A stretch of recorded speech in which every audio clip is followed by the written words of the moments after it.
Yodelay. Yeah, yeah, yeah.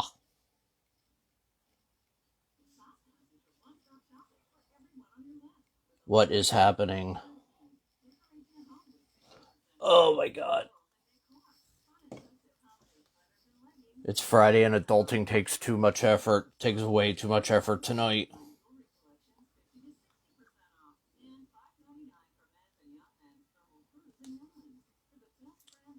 Nadine, what's happening? Welcome to Friday.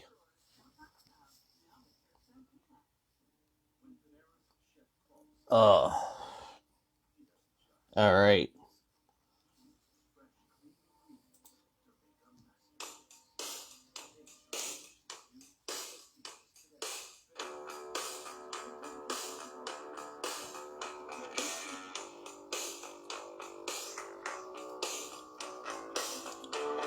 Friday the 11th of December, 7:02 p.m.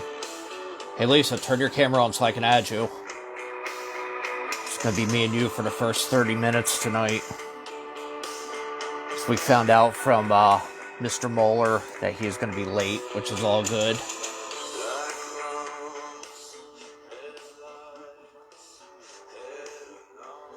The airborne toxic event, come on out. It is absolutely, I think, one of my favorite songs going right now. And you know what? I listened to their album when it came out. It was like 2 months ago, and it is so good. That and the new Killers album is absolutely fantastic.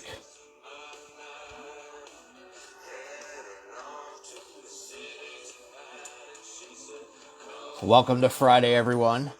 Oh, by the way, this album, the Airport Toxics event, that song is called Come On Out. It is off of the Hollywood Park album. And the cool thing about that is Michael Juliet, the lead singer of the Airborne Toxic event, he, Lisa says she's got to figure out how to turn the camera on to join me. He actually put out a memoir. I think it was like 3 days before. 3 days before the album came out. And the album actually goes with the album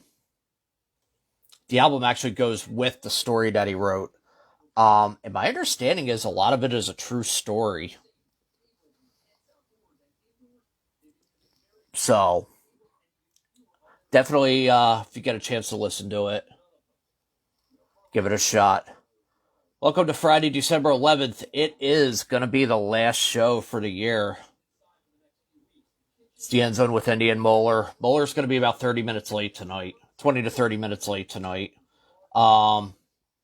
Lisa's going to be joining me momentarily.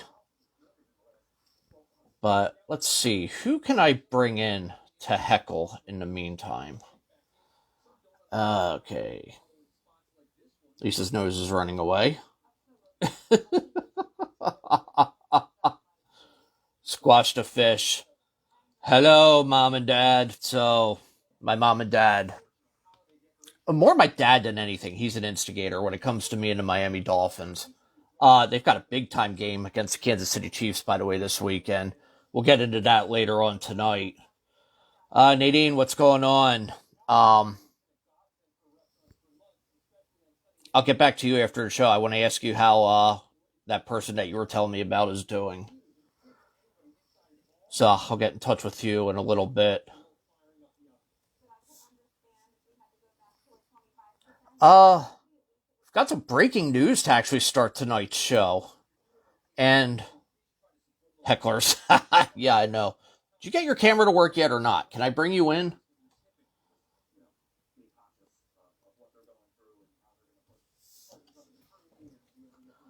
Let's start with breaking news. And the breaking news tonight is America. Donald J. Trump got the death blow for the Supreme Court literally minutes ago.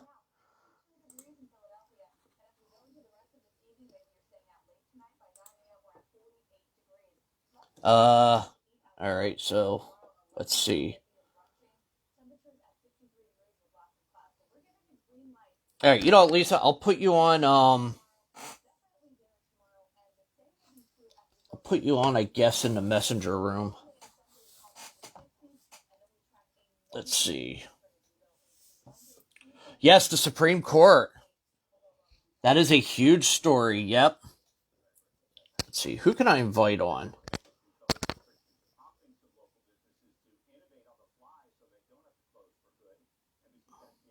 Let's see. Yeah.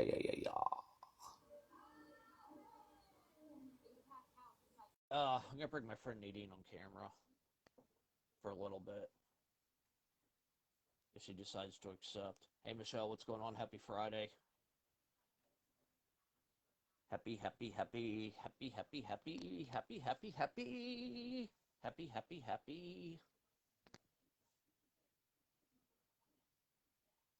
So here's the article. I'm waiting for it to load.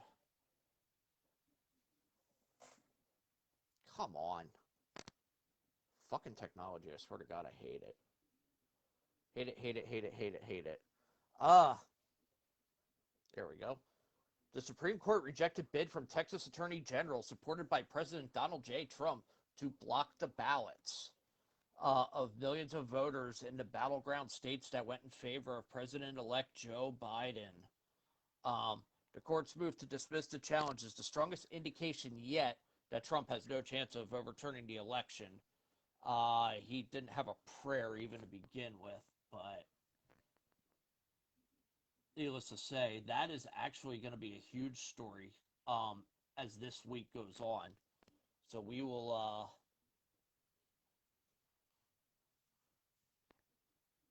It's not letting me join.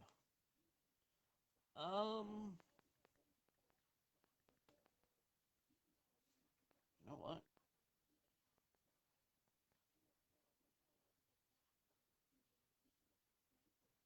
They've got something going on over here on the other side that's not working.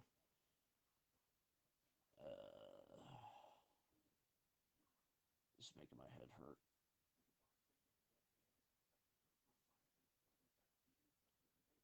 Let's see. Here we go. How you doing, Michelle? You guys ready for Christmas?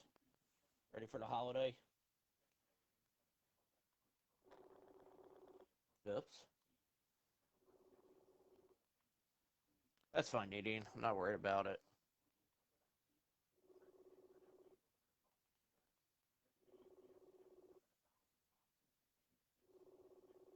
Let's see. Maybe I can get my mom to join. That'll put the butts in the seats.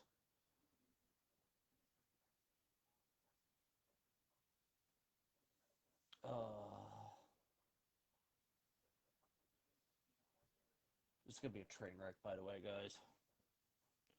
Just to let you know.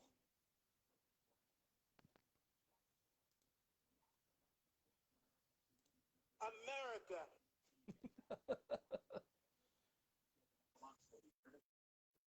Oh, this is gonna be fun. Yo.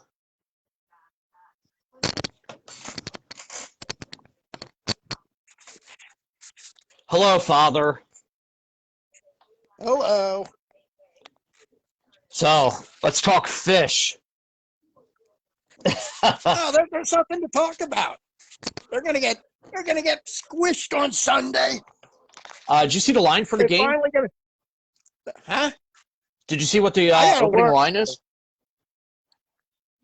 No. Let me see if I can pull it up real quick. Well, the game's in what? Kansas City? I thought it was in Miami. Oh, is it in Miami? Oh, okay. And maybe it might be about 4 then. Anything under 3 is a push. Let's see, schedule.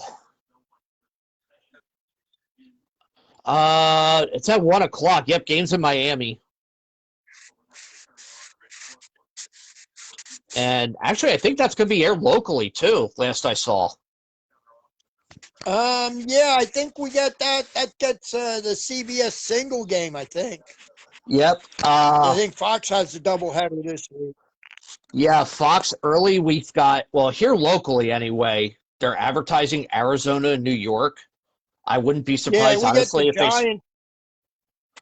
We get the Giants Cardinals early, and then we get the Beagles Saints late.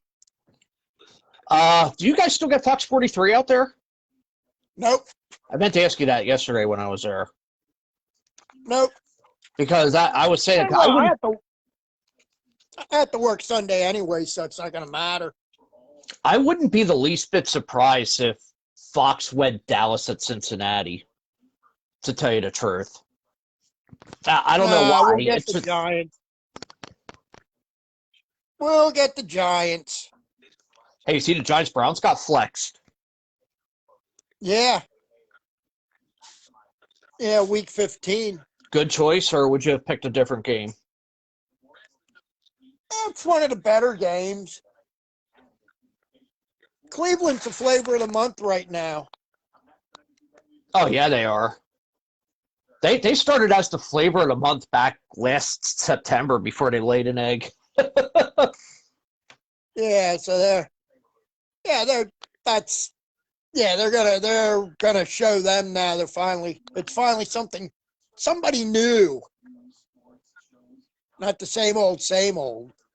Thank God. I'm trying to. Yeah, I'll just have Red Zone on like I usually do on Sundays. Because I won't be tuning in till like 5 o'clock. So. I'm looking for the over/under. Eagles are. Oh, the Saints are like 7-point favorites. Oh yeah. Let's see. Cardinals are only a 3-point favorite. That one kind of surprises me. I figured that game would be a little bit higher than that. And Kansas City is an 8-point favorite going in. What was that? Kansas City's an 8-point favorite. Oh wow, they're not showing much faith in Miami then. No, not at all. And honestly, the biggest spread this week coming up is Jets Seahawks. Seahawks are like 14-point favorites to win. It's a ridiculous spread. Well, that game's in Seattle, isn't it? Yes, sir. 4:05 on CBS. Yeah, that's a single game. Yeah, if you live in New York, that's their single game for the week. I was actually surprised to see. I followed a guy who runs 506sports.com. Yeah. And a lot of the games or a lot of the Fox stations are actually going with Green Bay, Detroit. Oh. Over Philly, New Orleans. That kind of surprised me. That's looking to be a much bigger game. Well, I think that was supposed to be, the Eagles were supposed to be the national game. It was supposed to be the Fox national game, but I think they've got like 4 games at 4 o'clock. Because they got the number 2 Fox crew doing the Eagles game. Isn't Johnston and Kevin Burkhardt? Yeah. And they're like the number 2. They're the number 2 behind Aikman and Buck. So Buck and Aikman they drew Minnesota, Tampa Bay this weekend. Yeah. Penn State tomorrow, they're a 15-point favorite. They kick off at noon.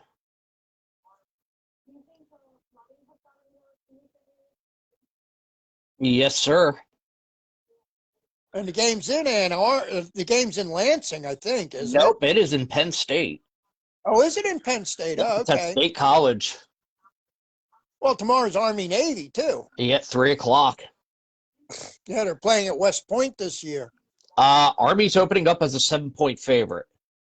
Well, they're playing at home this year. They're actually playing at West Point.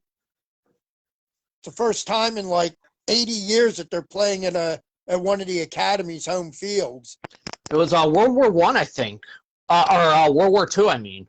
Yeah. It's like 80 years since they last played there. I think so far the biggest spread I've seen for tomorrow anyway was Florida's a 23 or a 24-point favorite now over LSU. Uh Tennessee's a 16-point favorite to beat Vanderbilt. There was one of these scrub games early. Buffalo is a 33-point favorite over Akron. Oh, the Zips. Yep. Oh, Hey, what's your thoughts on Coastal I said the Zips, and your mother's looking at me like, what? Oh, you're talking to Mike? Carolina? Yeah, he is. We're just kind of like monopolizing the airtime. Yeah, because Mohler said he was going to be late. And You see to swing it into basketball, you see Duke canceled their schedule. no, Except for conference games. All non-conference games have been canceled. wow. No, I didn't see that. Yeah. Krzyzewski said it's not worth it. He said his kids have been holed up since August and they need to get away. So he canceled all their non-conference games. Nice. I guess they play Notre Dame this month. I guess they have Notre Dame coming up this month, like the middle of the month, and then after that they don't play until like January again. I guess they cancel all the tournaments and everything. They're only going to play an ACC schedule. I'm kind of not surprised. Did you see Boston College? They opted out of any bowl game. Well, did they even have enough wins to qualify? Yeah, I thought they did. Oh, okay. I honestly think the only bowl games that are going to happen is the New Year's Six, because I don't know if you saw the Sun Bowl's off. There's 11 of them that are off right now. Holy shit! No, I didn't see the entire list. Yeah, there's 11 of them got canceled so far, but there were like 40-some games. There's way too many bowl games as it is. Way too many bowl games. Well, we know after next week we won't be watching Penn State anymore because they're done after next week. They've got Iowa next week, right? Now I thought next week was the week that this would be the last regular season week of the regular season. Yeah, because the 19th is championships.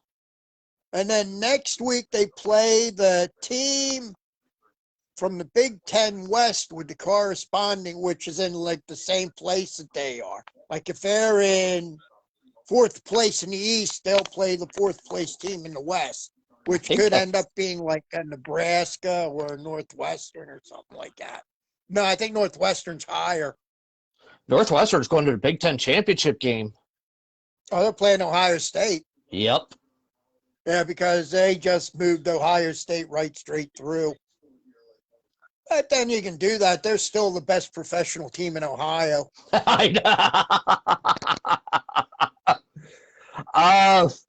Yet Nebraska, you were right. I thought it might be Purdue or one of that. Well, there's three of them tied for the same record right now. Yeah, because Penn State played Nebraska already. That's going to kind of bite. The other two to have the same exact record would be Illinois and Purdue. Well, like to see them play Purdue personally. I was going to say I'd sooner see like. Well, no, they haven't played Purdue for a while either. So. It's been a few years. They had Illinois last year, I think. Illinois, they played regularly the last couple of years, I think. Yeah, so I don't think they have Purdue though. So yeah, I could take that game. I could live with that. Yeah. Oh yeah. So can I. Hey, Coastal Carolina, what do you think?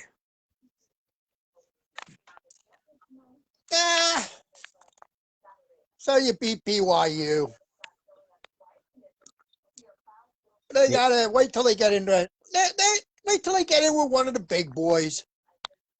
But you never know. They said the same thing about Boise State too. So. Yeah, well, Boise State beat Oklahoma. Yeah. Yeah, but it was actually like a couple of trick plays. I want to see them play the winner of the Big 12. I I think them and Iowa State would match up pretty good. I think they might go, if they go anywhere, I think they'd be looking at something like a Cotton Bowl, probably. I could see that. I mean, who would you put? Because that seems to be where that's where they kind of like send those at-large teams. Who That's usually where who you thinking they that's might usually where face? what's that? Who you thinking they might face? Eh,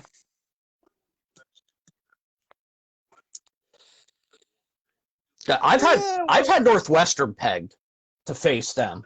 yeah, but yeah, because if Ohio State, well, no, that Northwestern will probably go to the Rose Bowl more than likely because it looks Well, like Ohio State's going to go to the playoff. the Rose Bowl's a playoff game. Is it? Yep. Oh, okay. Uh, Oh, I okay. I didn't I realize they were. I could see them facing the winner of the Pac-12 because they're I not. think they'll put them together somewhere. I think they'll put them together like in a. Well, what are the two bowls this year? The Rose and Rose and the Sugar Bowl. then Fiesta Bowl. I I can could see see that. Northwestern. I can see Northwestern going there against like an Oregon or something like that, because you're gonna have like an Ohio State, probably. I'd see an Ohio State Notre Dame game in the Rose Bowl. Oh, I would love to see that. Notre Dame travels well. Well, Well, both of those teams travel well. They bring tons of fans with tons of money.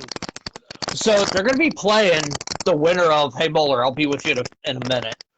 Um, the winner of Clemson Notre Dame, because right now they're 2-3 in the college football playoff. Yeah. If it's close enough, and I know how you feel about this because I'm the same way. If the game is really close, do you keep them both in, or do you move A&M up? Yeah. Yeah, I would. I'd keep them both in because I don't think much of Texas A&M. I actually, you know what? Texas A&M needed a good. They need like that big signature win, and honestly, with Ohio State opening up this weekend, this would have been a perfect weekend for Ohio State to tell them to come in and play them. I was totally behind a possible A&M Ohio State game. That's a big There's money game. way too much. There's way too much to get. Too much in logistics to throw something like a game like that together real quick. BYU and Coastal BYU Carolina and did it in Coastal 2 days. Carolina. Yeah, but that's not. You're not talking two major conferences there. BYU's an independent. They have no conference affiliations. Right. And Coastal Carolina is. They're not the AAC, are they? No, they're the Sun Belt. Sun Belt. Yeah, that's right. It's SBC. Yeah. You But know, yeah, I mean, you're not talking. We're not talking multi-million-dollar programs here. I mean, you're talking about two programs that are having a season to remember. kind of like Boise and TCU in Basically. 2011. Yeah. Yeah, I mean, it's just not. I mean, BYU. Who has BYU really actually even played this year? Outside of Coastal Carolina, no one. Yeah, I mean, most of their schedule's been cobbled together because of with the COVID concerns and stuff, they've been kind of like cobbled together. So I Exactly. mean, I don't think it's really. I mean, there's when you're taking like the SEC and the Big Ten, you're talking about like multi-bazillion-dollar pro. I mean, you're talking contracts there that are Millions in $5-10 million, at a Exactly. shot. So it's it's not peanuts. It takes a lot more to throw that game together than just like putting your equipment on 2 tractor trailers and driving 40 hours. You got a point. I'll see that point. I'll see that. So I think there'd be too much logistics and think of the possibility that if you would throw a game like that together and A&M comes in and beats Ohio State. Dude, that would be...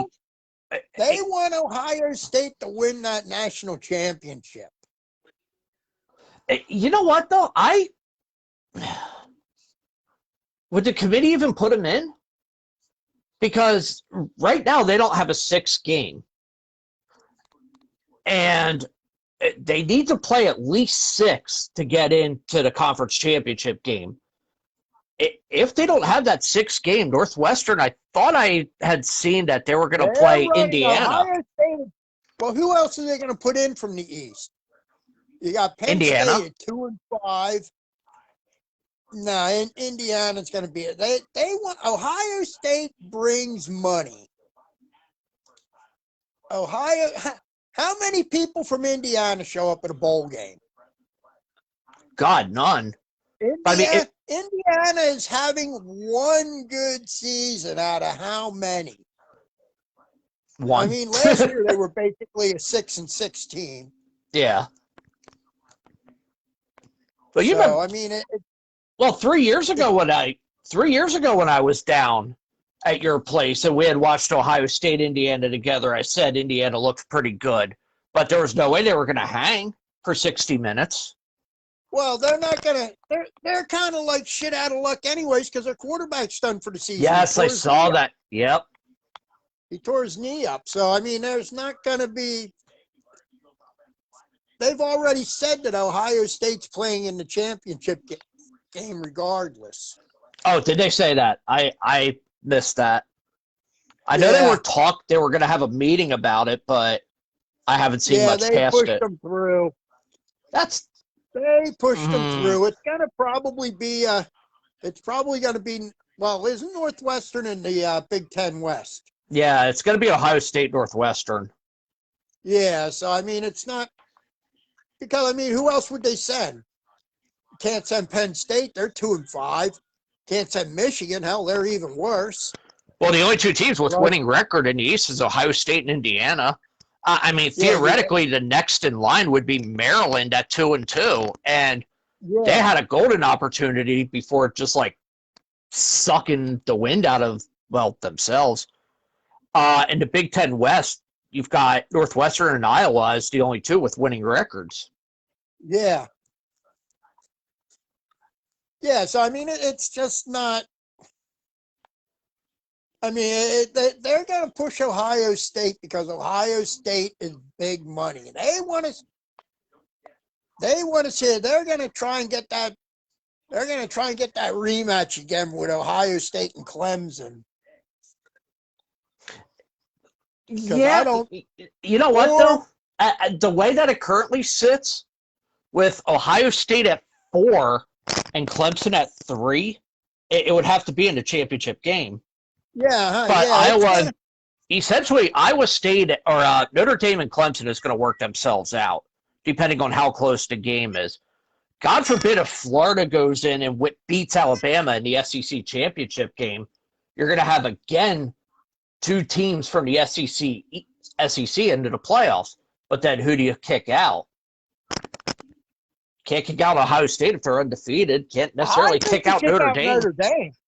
I think you kick out Notre Dame. They haven't beat anyone except Clemson. Yeah, they have. I mean, yeah, but even then, Lawrence didn't play in the game. Yeah, he was out with COVID. I tell you what, though, their backup looks, and he's going to have a promising future.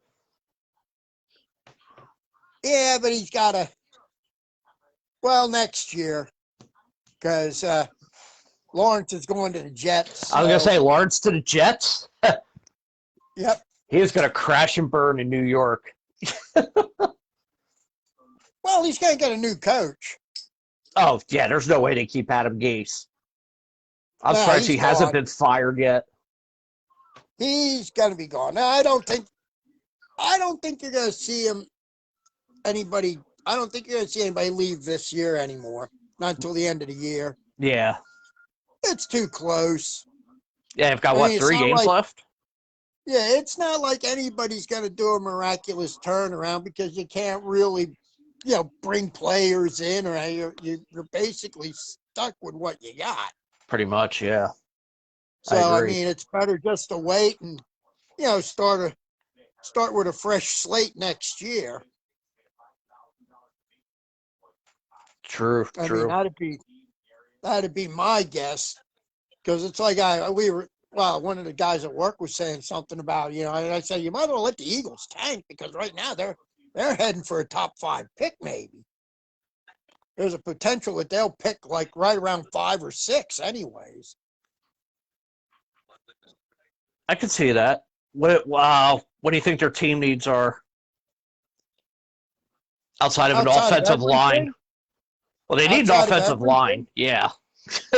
well, they'll get Samalo back next year. Kelsey, I think he'll stick around next year yet. Mm-hmm. But it's time to move on. It's time to give Peters a boot. Time to get rid of him. He's not even there anymore. He's not even trying. Hey, And while Mohler's in here, what's your thoughts on the San Francisco 49ers? I don't know. I don't really see much of them except the occasional highlight on Red Zone.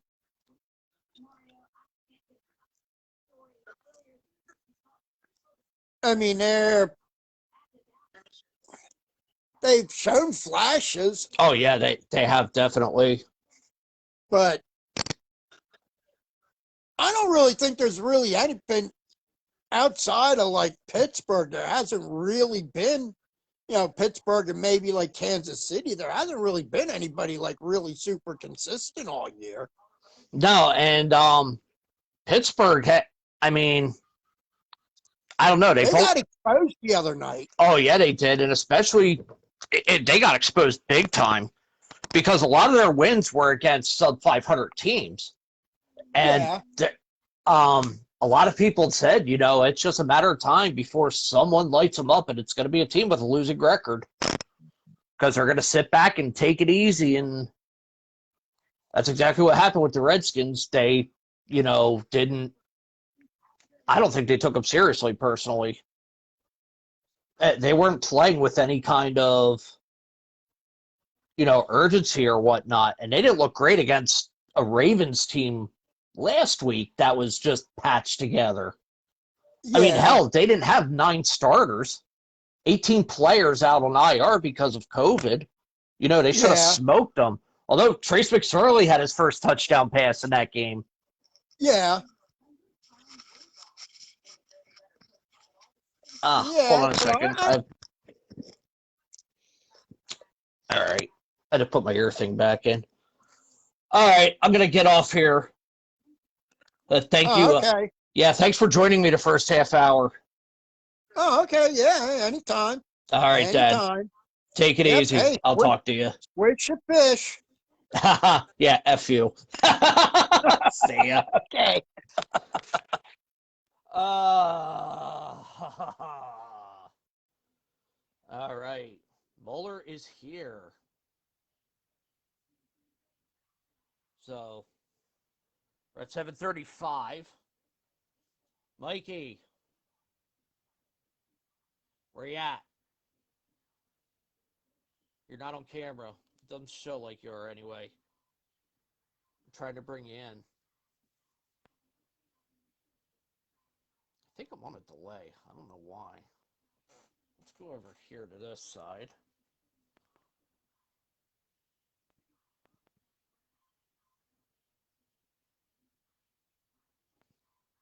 Ah, well, here we go. Approve. Add. No answer from live guest? Seriously?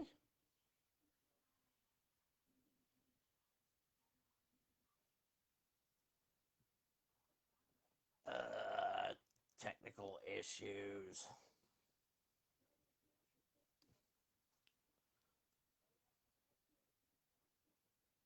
And I think Mike disappeared. That he did. That's not good.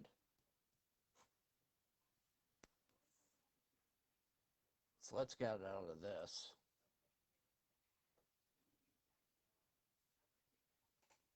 Let me go over to this side.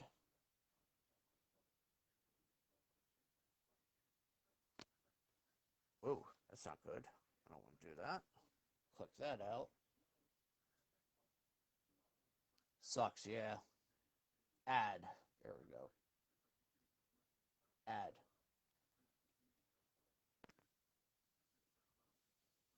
Possibly. Maybe. Going once. Going once. Going once. Going once. Going once. Going once. Survey says. No.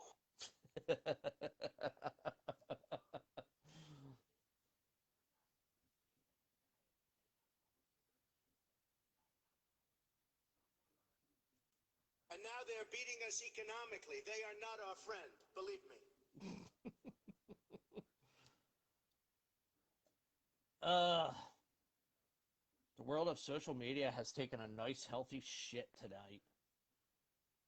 We'll talk about that when Mohler gets in here. Thing adding for about 3 minutes now, and approve. Let's try this again. Gag Explorer connection failed.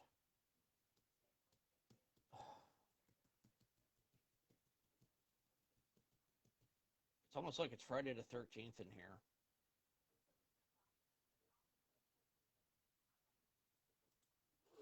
No.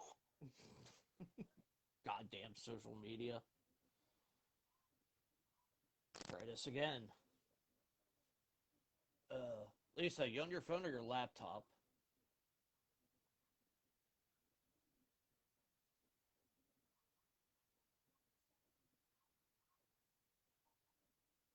You know what? Let me go over here. Let's just do this.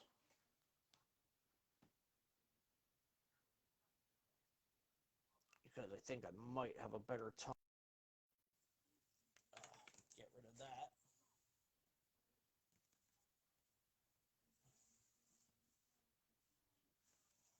Let's see.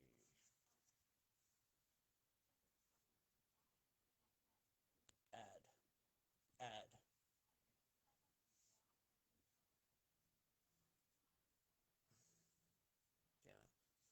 Dude, what's going on your end? I can't add you in. What the hell's happening?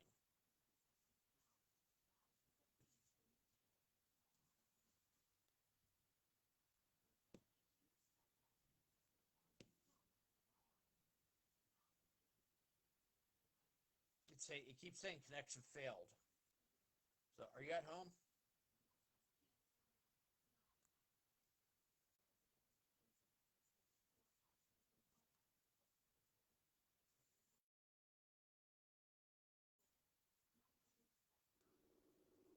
Just call him on the phone.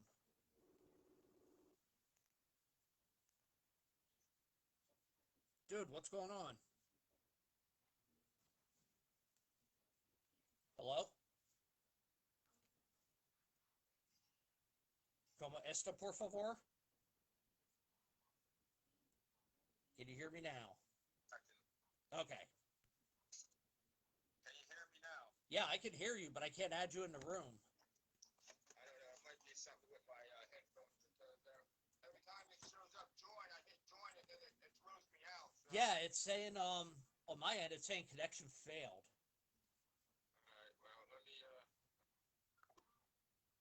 okay. I've just been hung up on. Alright, let's go over here to her.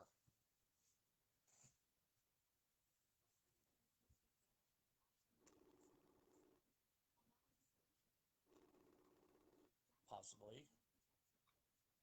Yo. Ah, Lisa, ladies and gentlemen. Hang on. My freaking camera is like it's telling me that I blocked it, so I'm trying to figure out how to unblock it. No. I swear to God, I think I figured out the live streaming thing, but settings, I don't understand. Oh, on your laptop? Yeah. On the crap top. Yeah, I can't. This thing says camera issue. Yeah, I mean, I can't get Mohler in. I don't know what's going on. It's a bad night. Angel says, "Oh my God, I made a delicious dinner." Oh, what'd you make? Yeah, what'd you make, Angel? And do you have a solution to our connectivity problems? Right. Retry. Unable to find the camera or microphone. What? Technology has failed you. Right. Let's see. Set up live broadcast. Schedule a live video. Yeah, Angel says, close the program and try signing back on. Mm-hmm. Okay, hold on. You're still there? But I finally got Mohler in. Oh, here we go. Welcome, sir. Story of my life. It's been one hell of a day, let me tell you. Oh, what's going on? So what happened Oh, today? nothing. No, nothing in particular. Just a busy day. So and it's 2000 and it's still 2020. So it's like Groundhog Day all over again. No.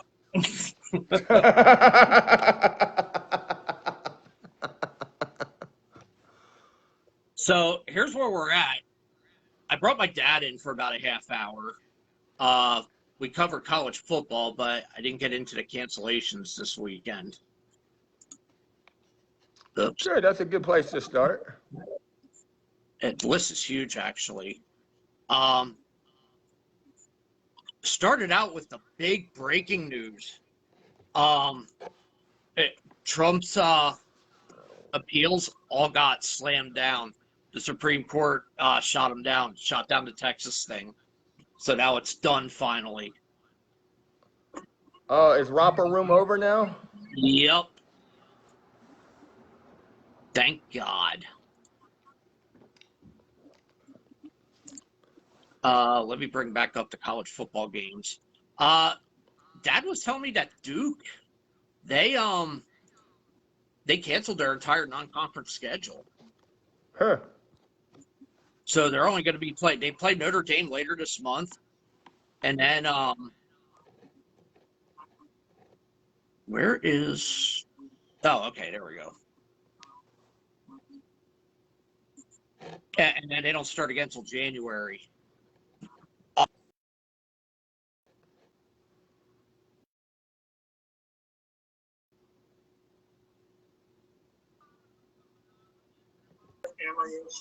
Oh, that. It worked before we even started this, remember? Yeah. Still not working. Hang on. Hold on. Yeah, I got a defective tissue box. Yeah, I couldn't get you on video on the other one.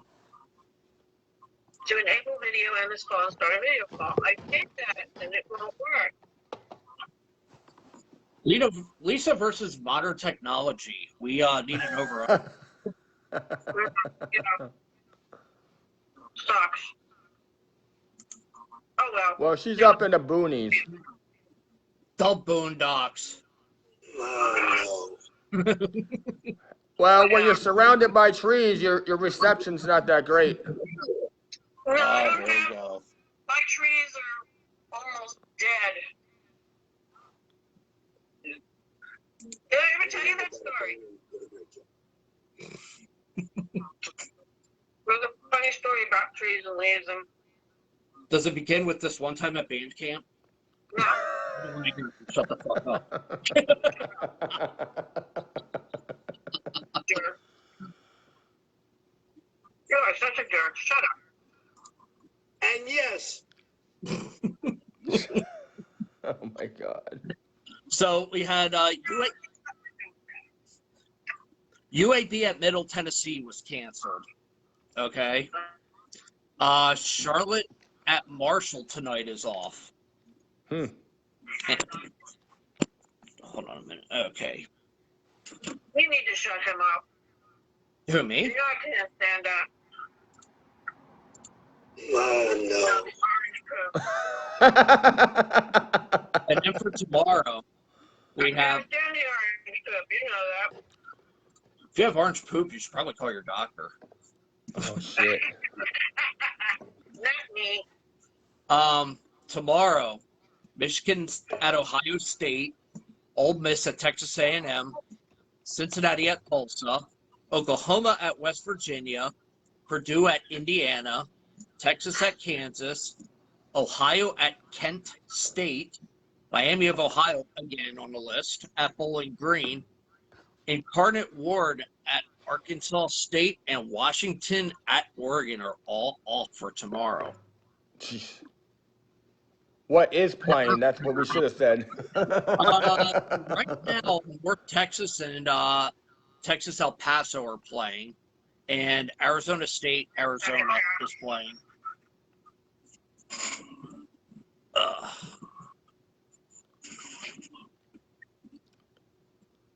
So, what do you got tonight, sir? What do I got? A whole lot. Well, we are approaching 300 members in this group. I saw that. I think we got like I think we got like 60 members over the last 6 days. I seen that. Wow. Well, I went out of the box. I went into my other little groups, and I started, because I'm friends with some of the ones I'm in groups with. So I just started, inviting them, and some of them came, some of them didn't. So it's good. Well, they say the Eagle landed, but I say that the Niner Nation landed in here. I said to my dad, I said, "Hey, what's your thought of San Francisco?"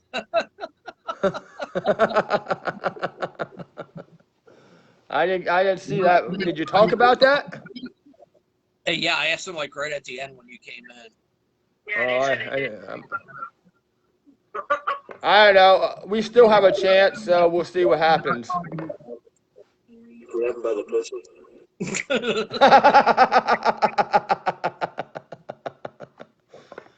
You got your All right, soundboard so up? Yeah. That's so damn annoying. So we you want to get into the weekly address? Yeah, there ain't much going on other than let's see. We have 296 members. That's the exact count, unless we got any more.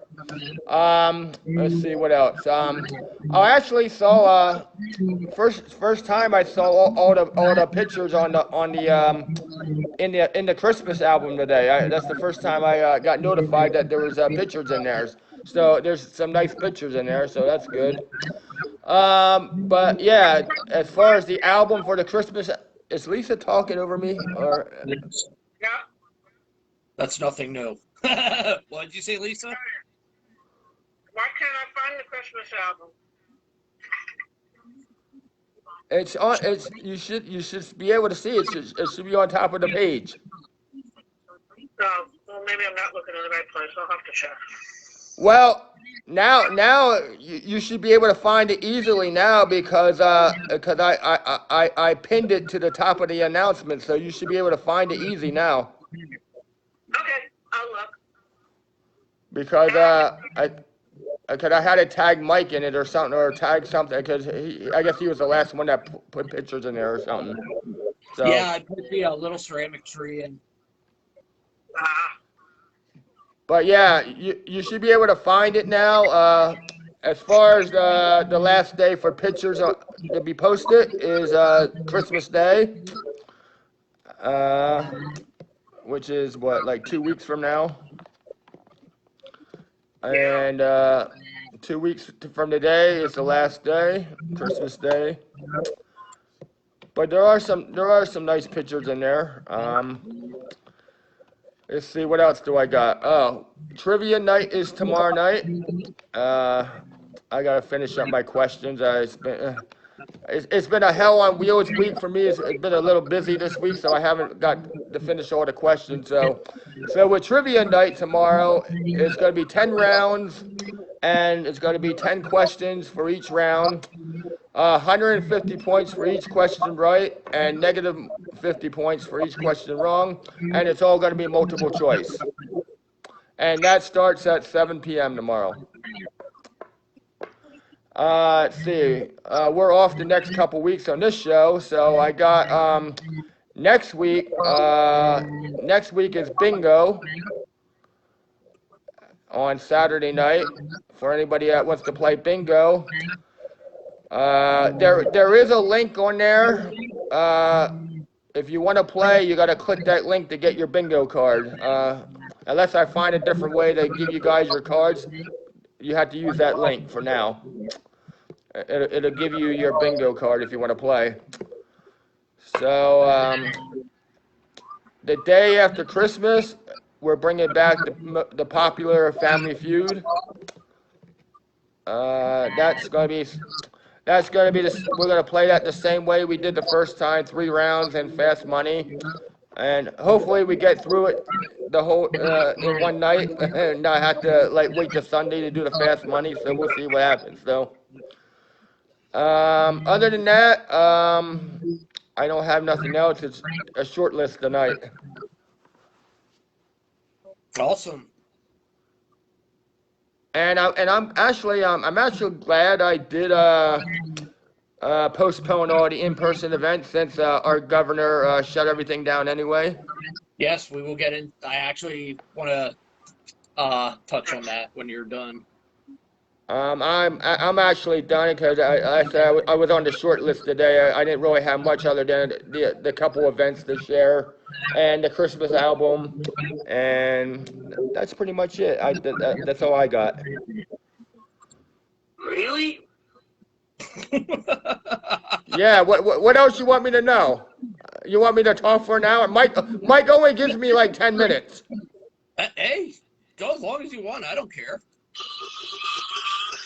No, we actually got a show to talk to. We actually got topics to talk about this week. It's not like last week.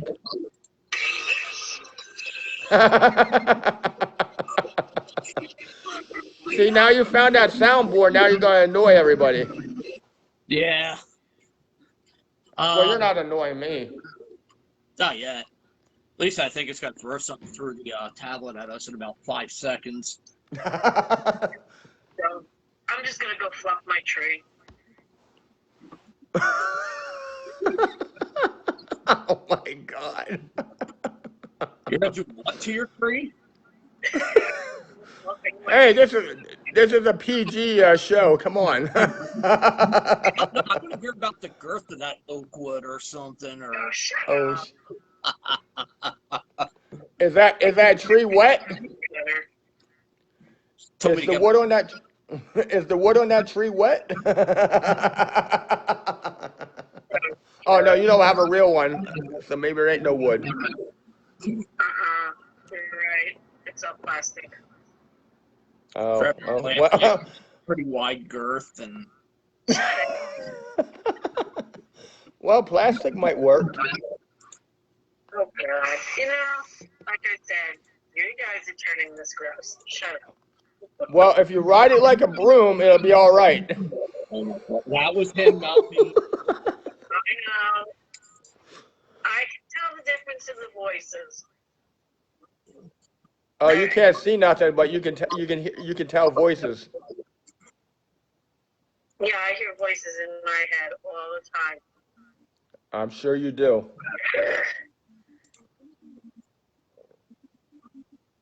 Anyway. How do we get? I'm kidding. Oh my God. All right, I'll Taking stop. my toys and I'm going. Are you taking your ball and going home? I said I was taking my toys and going home. Yep. Oh wait, I am home. No, you got to put up with us for like another hour. Yeah, that's a joke Paul and I have going on forever. Forever and ever and ever and ever? Ebbers and ebbers and ebbers, remember? Yeah. Well, Princess say that all the time to me. You've been gone for ebbers and ebbers and ebbers. So I found a couple groups on here. Let's get into shutdown stuff. Yeah. There's a couple groups on here that they have they're dedicated regional pages, I believe. Dedicated to small businesses that are actually going to stay open through the shutdowns. What are your guys' thoughts on the shutdowns? We'll start with you, Lisa. I don't have any thoughts at the moment. At least none on the shutdowns. Seriously. I haven't read any of the recent stuff because I'm tired of people whining about it. We're hearing it and it's never going to end. We're going to have to deal with this for a long freaking time because, like all other viruses, this is not going to go away. And to listen to people whine about, well, I can't go to the bar, but I can go to the liquor store. So, I don't know. I'm tired of the whining, period. That's what it comes down to. Mueller? Well, I guess this is round 2. I guess the joke is this time is last time it was supposed to be in March. It was supposed to be like 2 weeks. Now round 2 is supposed to start out as 3 weeks. So LOL. We'll see. We'll see. Because the 2 weeks turned into like 3 months the first time around. So now this is round 2, and now he's starting out with 3 weeks, and then supposedly we're going to go back to whatever. My personal opinion is the cases have been going up very really bad lately. You got like 12,000 just in Pennsylvania alone on a daily basis, in the past week. It's just crazy numbers, it's not even funny anymore.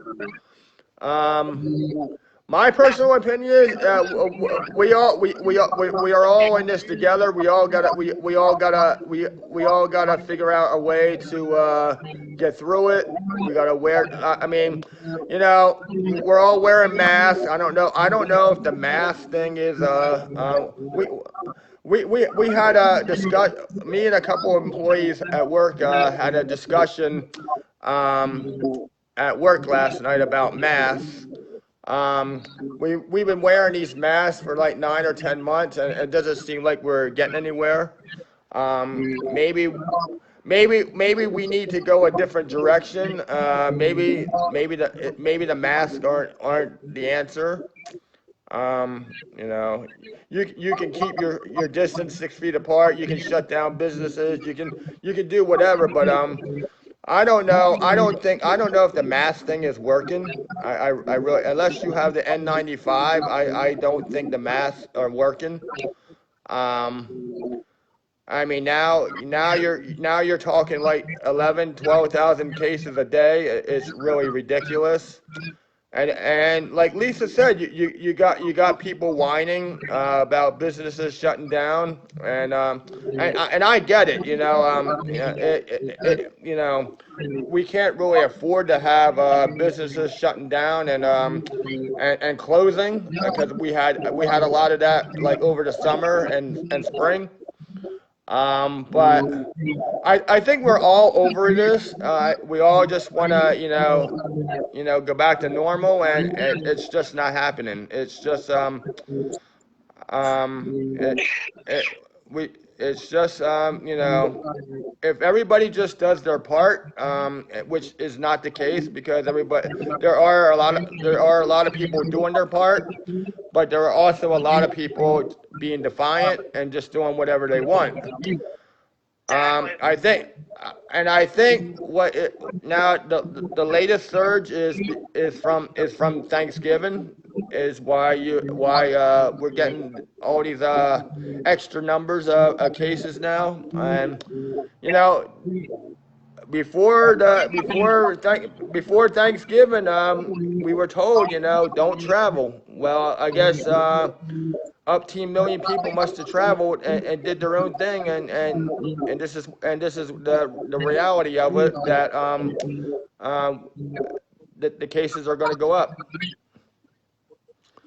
Um, I as far as my opinion of the shutdown, you know I knew it was coming. I mean, I think a lot of us knew it was coming. We just some of us just a lot of us just don't want to, come to that realization, and we just want to whine about it. But I don't know if it's only going to last 3 weeks. I really think it's going to be longer than 3 weeks. I really hope not. But hopefully within 3 weeks and everybody does their part, we can move on with this. But I don't know. Not everybody is playing by the same rules. Precisely. That is a big problem. Like, Not not what do I say to you every time I see you with the damn mask around your chin? Nice chin strap, dude. Right? Actually, I think you kind of tell me, like, why don't you go hang yourself with it or something?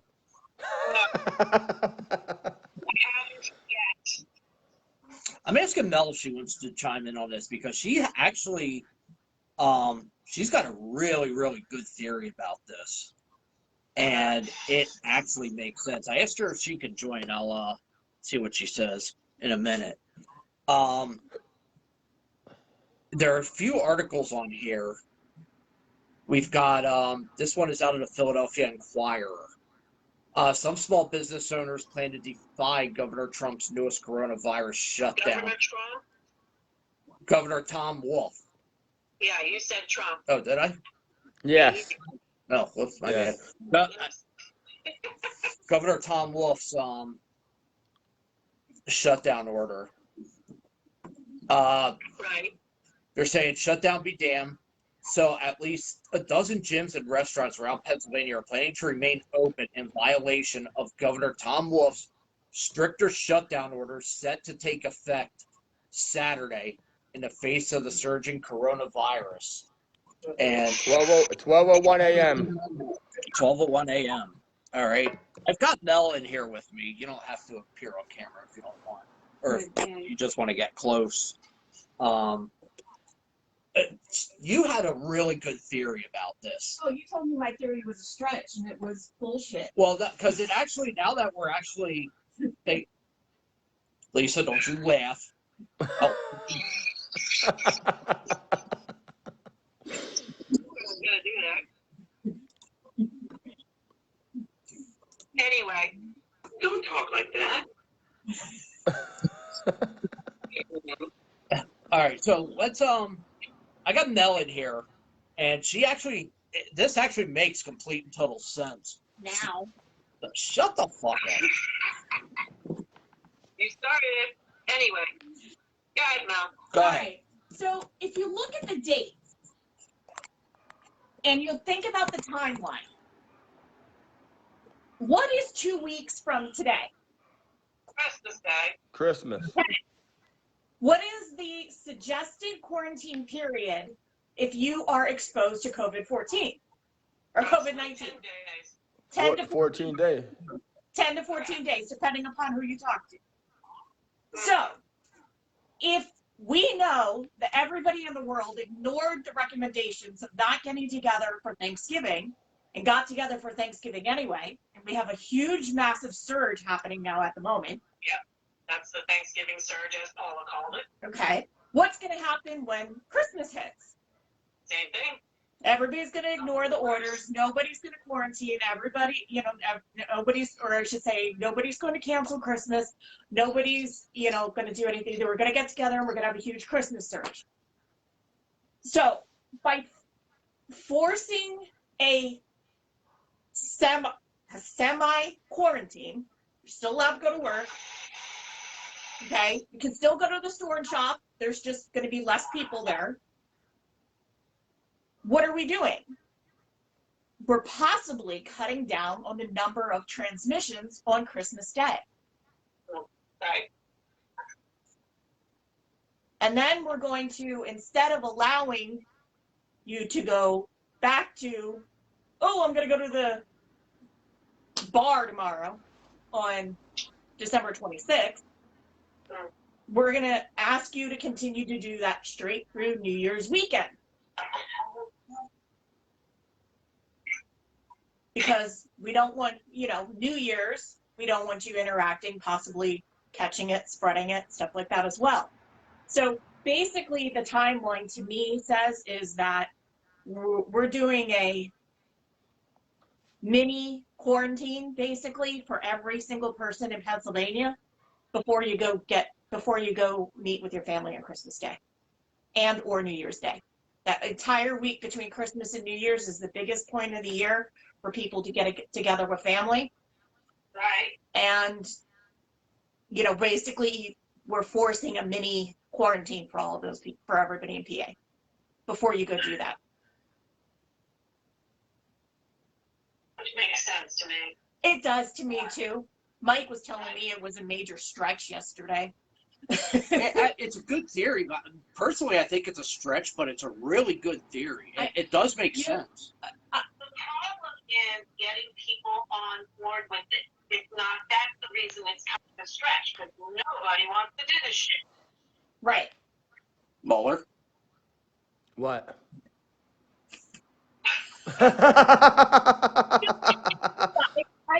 I already gave you my theory. If that's what you were talking about. Yeah, Lisa, I completely agree with you. I mean, I know people don't want to do it.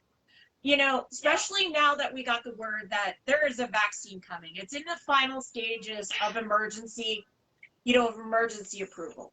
The problem is we don't have enough doses, especially with the knowledge that you have to have 2 doses within a 3-week period. We do not have enough doses for the entire United States to get vaccinated within the next month.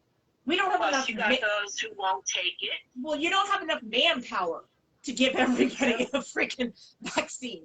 Do you know what I mean? You could. I know that. Yeah, I mean, you could line. Then you got the weirdos who don't want to deal with it. Yeah. You could line everybody up, and it's going to take 6 months to vaccinate everybody if you lined them all up in a line.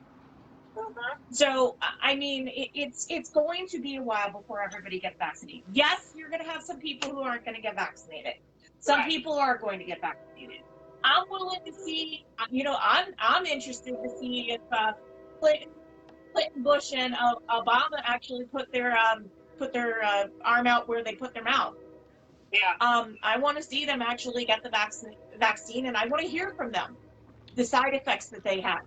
Mike and I are actually friends with a author that I follow in West Virginia, whose husband is high risk and actually a respiratory therapist in West Virginia, right in the middle of the ground zero in West Virginia right now. Right. I remember you saying something about that. Don't tell Krista that you and I are direct friends, because she's going to start asking questions then. Krista? Did Krista read her stuff? No, I don't think she's ever read anything of Anne's. Okay, never mind then. Anyway, her husband actually got the call. He's going to be one of the first people vaccinated in West Virginia. Good. And she's actually, the two of them have talked about it, and he knows that she's very open on her Facebook page about, Right. I mean, he's a diehard Republican and voted for Trump. Yeah. She's a Democrat and voted for Biden. And Okay. she, the political posts that used to fly around, and she always be like, snowflake warning, stuff like that. Trump supporters may be vexed, please look away, she's actually willing, her and her husband have discussed it, and they're going to be blogging more or less on her Facebook page about his symptoms and his and all, his experiences with the vaccine through the 3 weeks, through 4 weeks, since he's got to get the second one in 3 weeks. Right. So they plan on detailing all of the side effects and symptoms and stuff like that through 4 weeks. So I'm real interested to see that as well. That and my own daughter, one of our cousins, will probably be one of the first ones in PA that'll probably get vaccinated, because both of them work in nursing homes. I know me and Mike, we got some disturbing news the other day. One of the nursing homes in the family that people work at had a major outbreak hit in the past week. Yeah. Six co-workers and 13 residents. Yeah, because we had to keep our distance. You told me about that too. Yeah. So I mean, it's really starting to spread again, and it's getting scary again. I mean, we were able to flatten the curve. We were able to do something when we quarantined last time. It helped for a while, but you know what? I mean, it's like anything. That if it still will continue to allow to grow, any weed in your yard, if you allow it to grow, it will continue to infect and infect and infect and infect. The problem is we didn't have the killer. We didn't have the stopper. Yep. To stop it from spreading again. Now we do. We're on the verge of having the stopper. We're on the verge of having the plug that will be able to plug it up. They said even if just 70% of the country gets the vaccination, they think will be good by the end of summer. It's one of the doctors, I forget which it was, he was talking on CNN today. It would need 90% people to take the vaccination for the quote unquote herd immunity. For your herd immunity. Nadine says if a person already has it, the vaccine won't help. Actually, yes, Nadine, it will. The problem with the immunity is in some people, they found that between 6 and 9 months, the antibodies actually start disappearing, and you are able to get COVID-19 a second time. Granted, the second time you get it, they're finding it's not as severe as the first time. But if you had a pretty severe bad case the first time, you're already experiencing probably major side effects from having it the first time.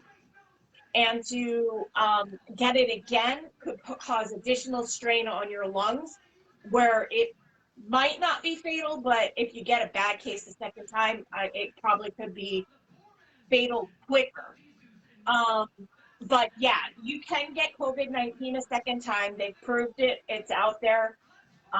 Hence the reason why we're really worried about Nikki.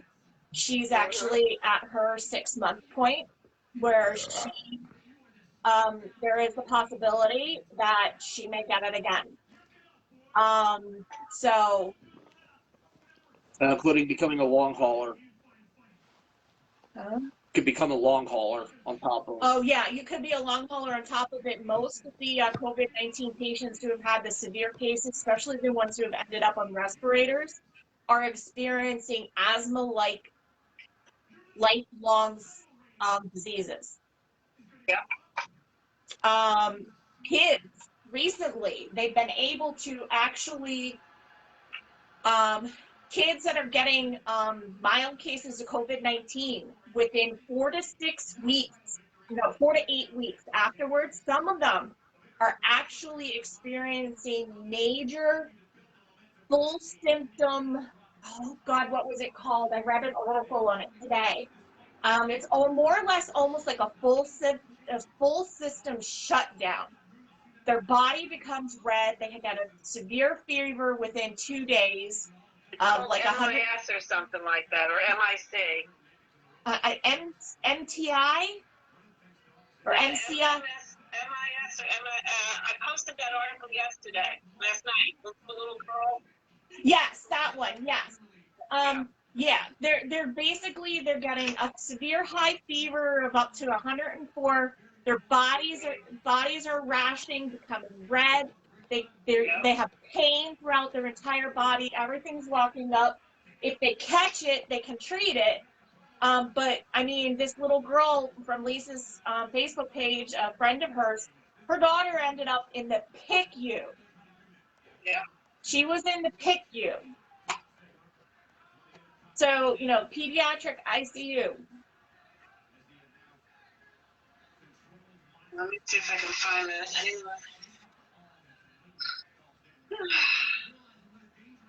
Yeah, well, like Big John. Yeah. Buchanan, he and his girlfriend. He's been out since at least Tuesday. Understand he's been waiting for test results, both he and Cassandra.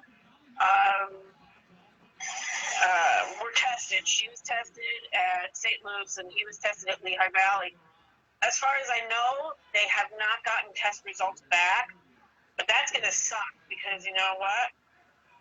I was working with him. I wasn't working directly with him, but I was within 20 feet of him. So and he walks past my desk. So I'm like, now what does that mean for me? Should he test positive?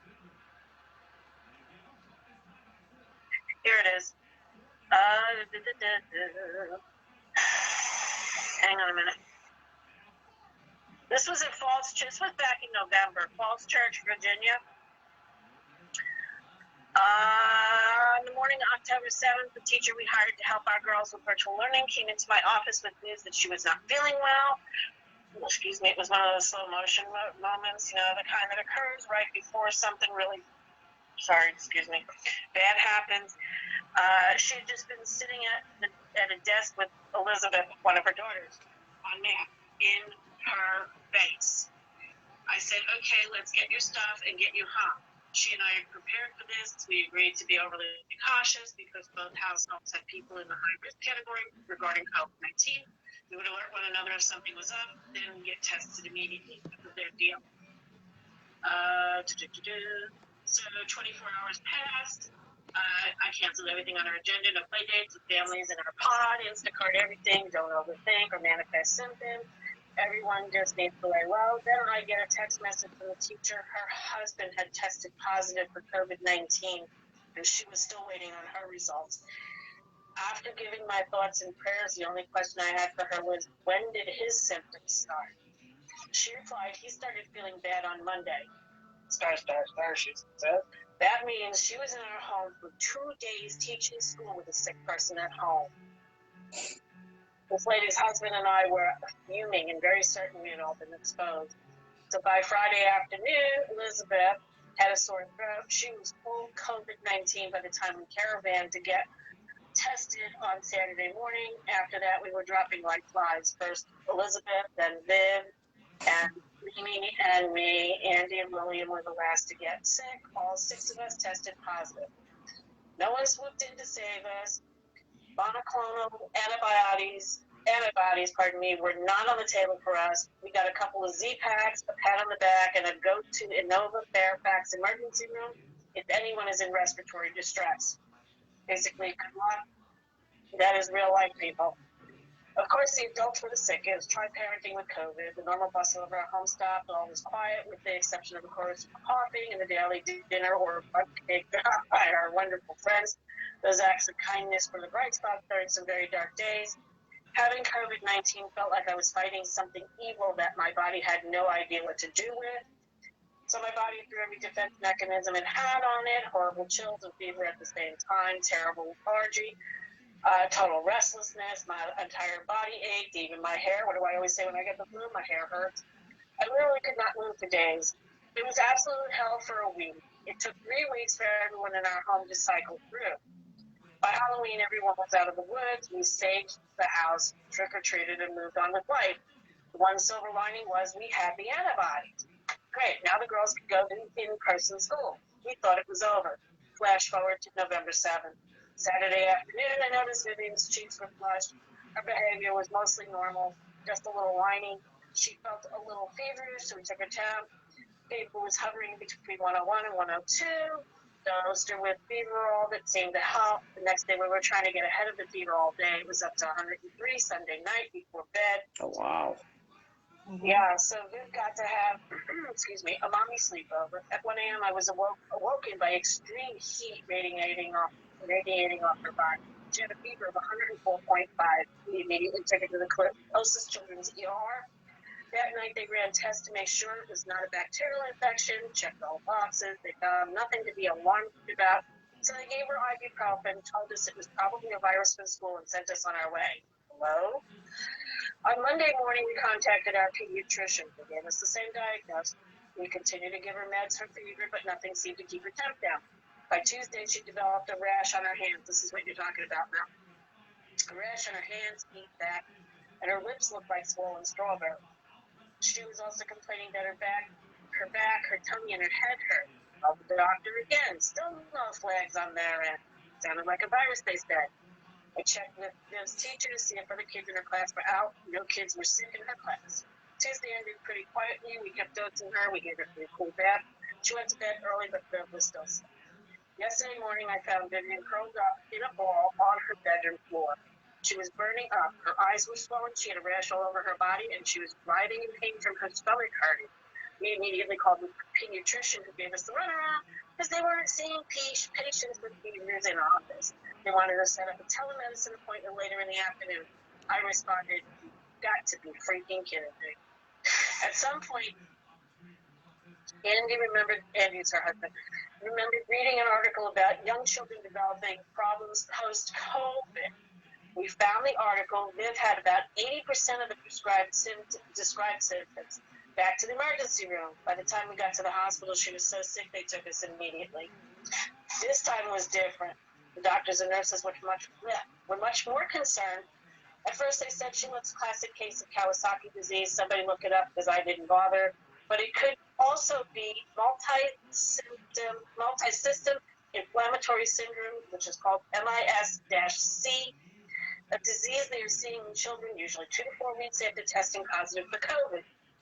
The disease looks and seems to respond well to the same treatment as Kawasaki, but is much more severe in nature. Plus, it's a new disease. There was only data on MIS-C that goes back 10 months at most, again, beginning of the whole pandemic crap. We spent last night in the PICU with our baby girl. Vivian looks much better today thanks to IV fluid, but has terrible pain in her stomach, back, and head. She's very irritable, angry, confused, and keeps saying she wants to go home. The infectious disease team reviewed her case this morning and confirmed that she does have MIS. She started her first infusion of intravenous immunoglobulin about an hour ago. That's basically like almost like a platelet transfusion. Uh-huh. The cardiologist saw no damage to her heart and is very optimistic about her case. We're praying she turns the corner tomorrow. So she says, what she's saying here is, for weeks I hesitated sharing our family story about COVID-19 because inevitably someone with too much time on their hands would make the post political.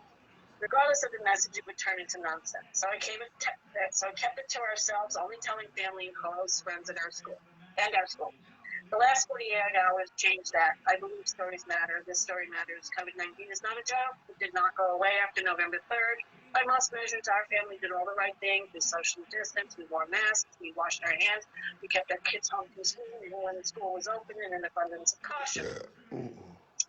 Things she wants to stress about this. Moms, You need to know that your kids can get very sick with COVID-19. MISC appears in children of all ages. Do not take this illness lightly. Even though they say children do not get that sick, do not take the chance. Do not want your child in the PICU with swollen organ. 2, if you feel sick, don't assume it's allergies. In this season, it is more likely COVID. Stay home, don't risk your friends, family, and coworkers' lives. Can you imagine being the person who gave a 3-year-old COVID that landed her in the ICU? 3, be very cautious about letting people into your bubble. Make sure they confirm every day before they enter your bubble that they are symptom-free and people in their home are symptom-free. If you're careless, it is only a matter of time before you or someone you love gets sick. Don't take the risk. There, she posted a link from National Geographic about with more information about MIS, and that's that. So I love the people who say, the survival rate is blah, blah, blah. This is nothing more than the Wuhan flu. I'm not concerned. These are things I heard from my sister, by the way, and her husband.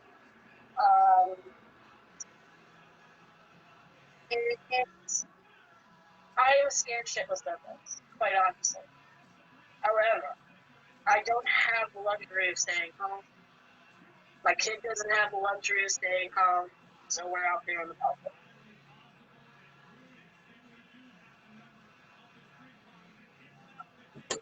So, Yeah. it's serious, it's real. Anybody who hasn't had a friend or family member who's had this knows it. Like I said in the beginning, the girl I used to work with at T-Mobile, Nicole, her family was part of that, the first ones who died. Right. The 4 family members, 3 of whom died within less than a week of each other. Mother, daughter, son, and then another daughter, I think it was. But they were the ones who got they got COVID from the equestrian banquet they were in New Jersey. And that was like a miniature super spreader for everybody there. One of my musician friends had it. He was in the hospital for a couple of weeks. I haven't talked to him since then. I haven't checked on him either, but my understanding is that it took almost a month to actually get rid of the symptoms that he was having. Edwin and his family, him, his wife, the 2 kids, and his in-laws. All 6 of them were sick. His mother-in-law was the worst. 7 months he was out of the office. And I haven't seen him since he came back and told me this happened.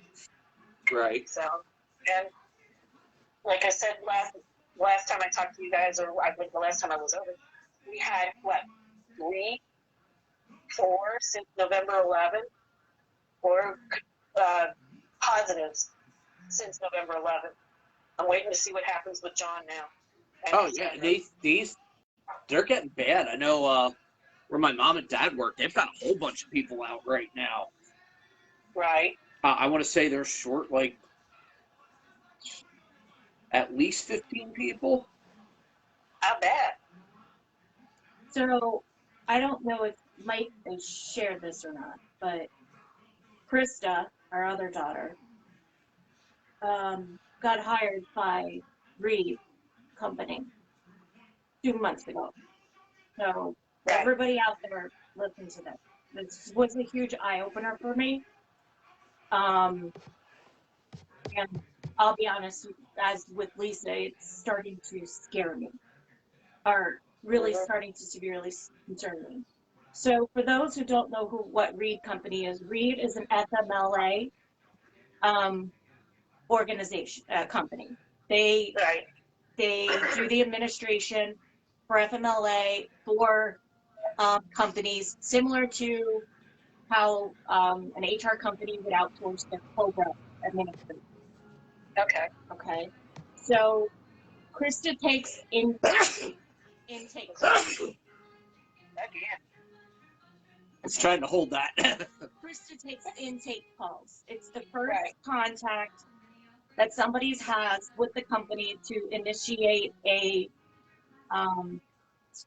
FMLA.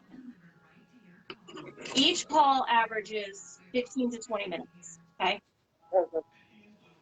On a daily basis, Victor's taking back-to-back calls. Yeah.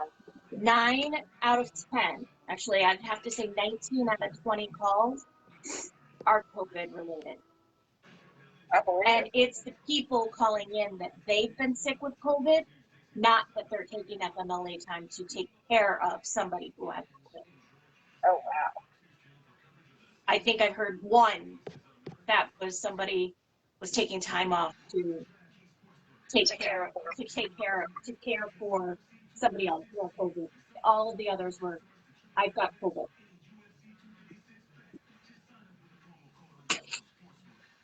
I'm waiting to see what happens because I'm wondering how long FMLA will cover that.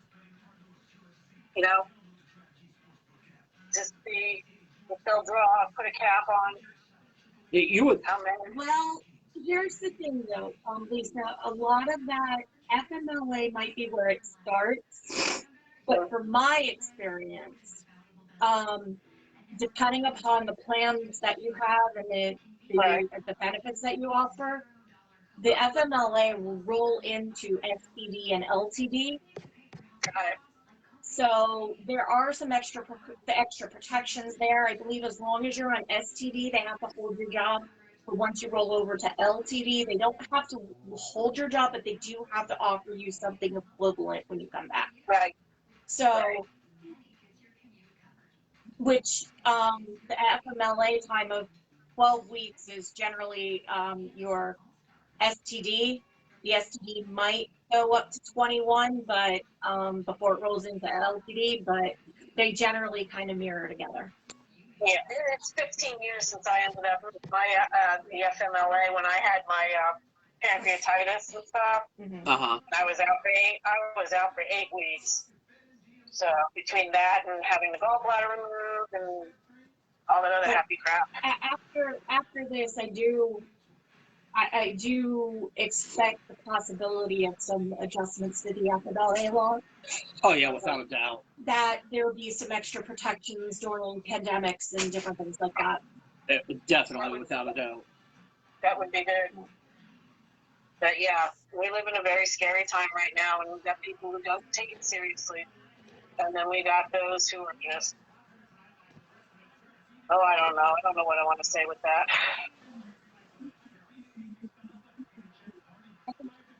Well, as long as people defy the rules, it's not going to get better. I don't care if you have the vaccine or not. I think as long as people are going to defy any kind of order, I think we're in this for the long haul.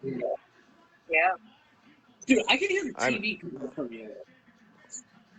Yeah, because I actually turned the. It was coming from and. Yep. Okay. Not over. You got it now? Yeah. Now. Yeah. I just briefly turned it on. I forgot I left it on. It's all good. Oh, derp. It's just a matter of be careful and. Well, while you got me in here, because I'm ready to split, I'm going to give you guys another hot topic that you guys like to talk about, or Mike likes to debate about, is the mask debate. Why is everybody mask? They're not working. Why are we asking people to wear masks?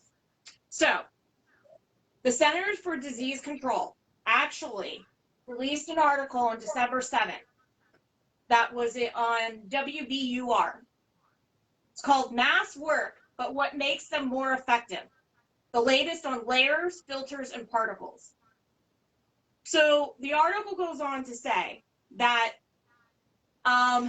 your non-woven fabrics, like the surgical masks, are your best protections because there's no hold for anything to get through. Okay? That a lot of these fabrics, that these masks that we're spending money on, are actually making it worse. Because we think we're protecting ourselves, but we're not. Lisa, you remember, you probably remember in the very, very, very beginning, I was very serious about this because of the mask shortage, that I was not letting my daughter go to work without a mask if I needed to. I wanted to be prepared to have for her a mask that was going to protect her the best she could, even if it wasn't a surgical mask. I wanted to be able to give her the best protection. So I did some research. The hospitals themselves were doing research, and they recommended if anybody who was going to make masks, it be 2 layers of a fine woven cotton, and they were adding an extra filter into the middle. So finally now, that was what, March? Now in November, the CDC is basically saying those initial recommendations from those hospitals were accurate. These poly blend, stretchy, headband-like freaking gaiters that everybody is selling and their brothers, the stretchy spandex material actually are probably making you, are not protecting you.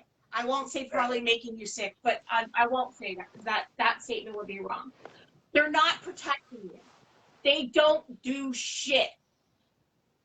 They have there is a 70% chance of anything getting through that fabric. Where if you wear a mask that has 2 layers of 100% cotton, no filter, just two layers of 100% cotton, it filters out 97% of particles. And you have a link to support the data that I can do. Fight me. That's what I'm saying. All I'm saying is, I was going what to the ask you fuck? to post that link. I will. Because I want to share that. Yeah. But no, it filters out 97%. Imagine what it's doing if you add a filter. Yeah. And filters are easier to come by now. Oh my God, Lisa, you probably remember the hassle I was going through back in March trying to find filters. Everybody, they were out of stock from every bit of their mothers. They got swooped up so freaking quick you couldn't find them. I luckily found. I had a hard time getting fabric. Yeah. I luckily found like 50 from somebody for like $30, and I split them between the families. And they don't suggest reusing them, but we were reusing them because that's all we had. Yeah. You know. Well, you can wash them too. I mean. Not the filters. Oh no, not the filter. Well, no, not the filter. Yeah, we were reusing the filters. We were washing the mask, but we were reusing the filters. But I mean, so there's the proof behind why masks aren't working in some areas. It's the type of mask that you're using. And if you're somebody who's out in public and you're coming in contact with the public on a daily basis, and somebody who's working in retail specifically, and if you're wearing a polyblend spandex-like mask, you're putting yourself at risk. Please, please, please find yourself a cotton mask before you get sick. Are you still making masks? I just ordered 3 more. Because I love those Laurel Park patterns. School again on Tuesday. Okay. Now, I asked Lisa, you still making in? No, her machine's still busted. My sewing machine is boogered up, just like my laptop right now. So. Okay. I do have I to get can't some get masks the this settings week. to stay. So every time I go to run even one row of stitches, it just gets all buggered, and it's terrible and frustrating. So. If you decide to take it on again, let us know. We'll plug you on the page. Unfortunately, guys, I think masks are going to be around at least through June, if not longer, if not another year. Yeah. Well, this is what I was saying. After the SARS outbreak in Asia, the Japanese wore masks well past decline of this art. Mm-hmm. So I'm like, why are we here in America such wusses that we can't deal with just putting on a gosh darn mask? Because people in other countries, are educated and are willing to listen to the government. While over here, we have the next generation that whines and bitches about everything. And which honestly, they're the sole reason for a lot of the we're not going to shut down, we're going to stand up, blah, blah, blah, blah, blah. I blame Generation Z. Why? It's not even so much them either, because I'm seeing it between my age, older, younger. There's the gamut. Thank you, Lisa. I was going to say, believe it or not, that militia group that got arrested by the FBI for trying to assassinate the Michigan governor. The organization ranged, I believe, if I remember correctly, the oldest person who was arrested was 62, the youngest was 28. Uh-huh. So it's not a single generation. It's every generation. You've got, if you go to tapes of Trump's rallies, and the people who are coming out to those rallies who aren't wearing masks and they're packing it in like they're freaking pigs in a blanket. Sardines in a can. Sardines in a can, whatever you want to call them. They're actually women between mine and Lisa's age. Yep. Is the majority of the people you're seeing, which I can't understand, but that's a subject for another day. But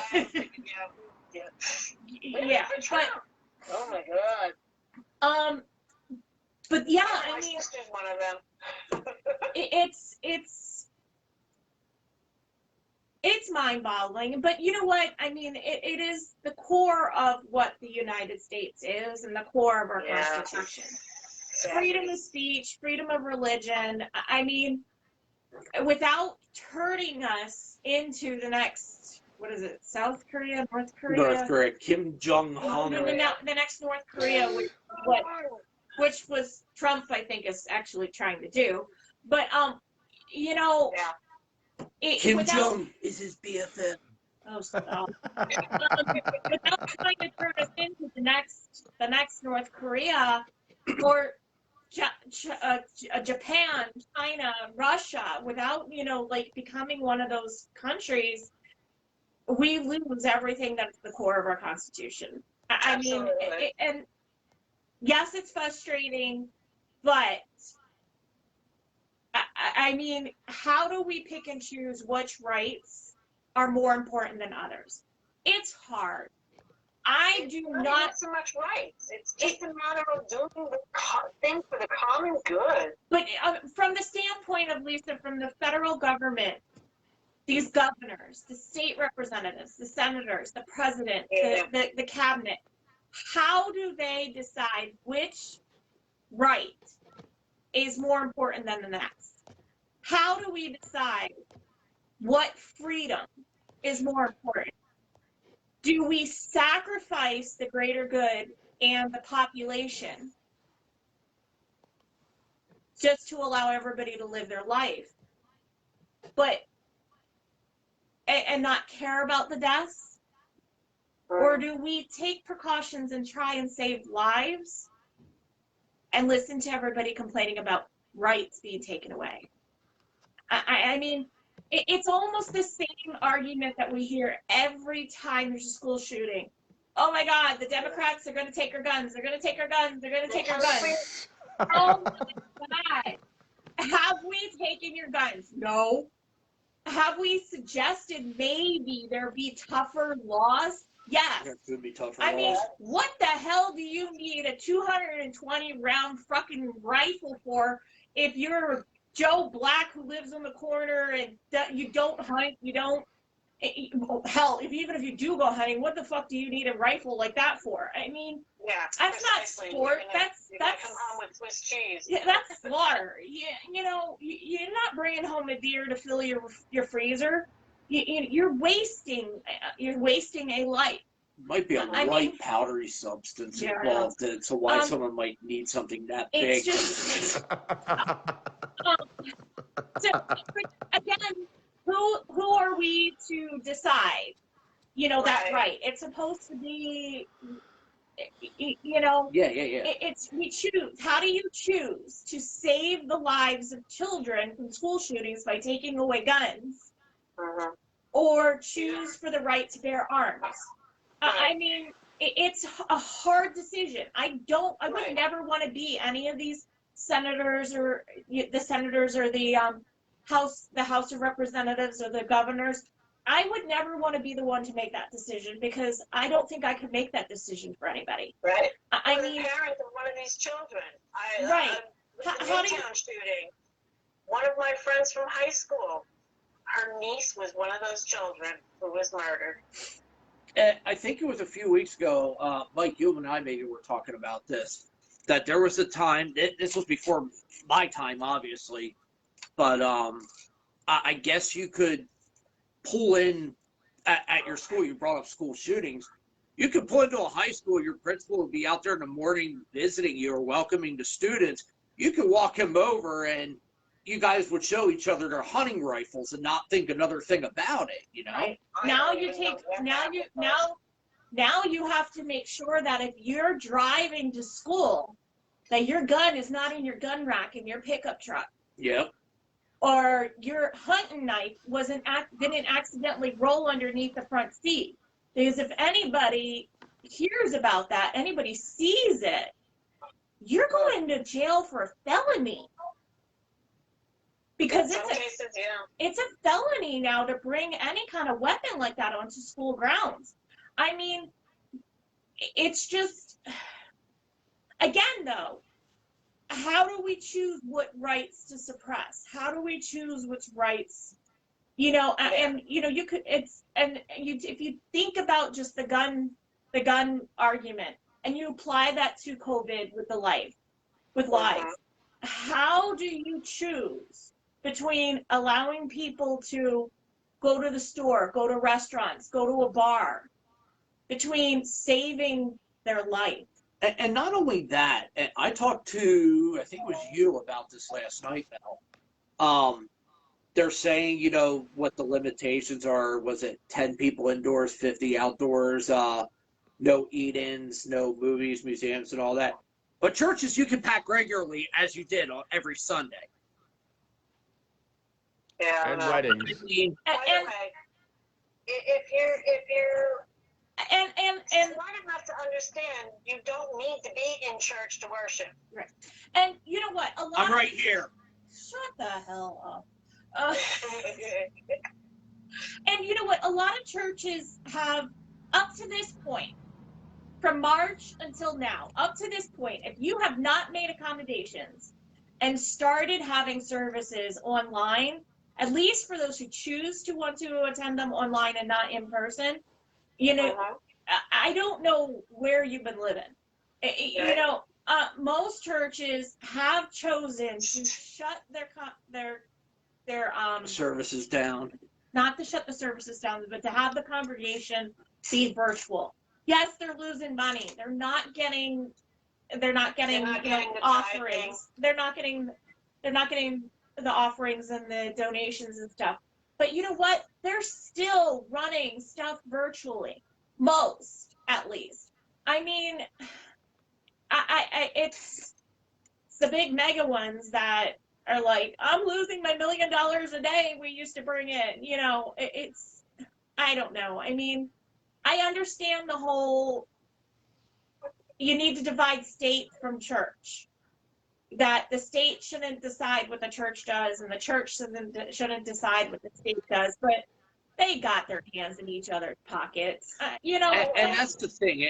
You're gonna have restaurant owners and what's, you know, suing about this, and in my opinion, rightfully so. If you're still gonna allow these church congregations to, you know, pack their cathedrals, so to speak.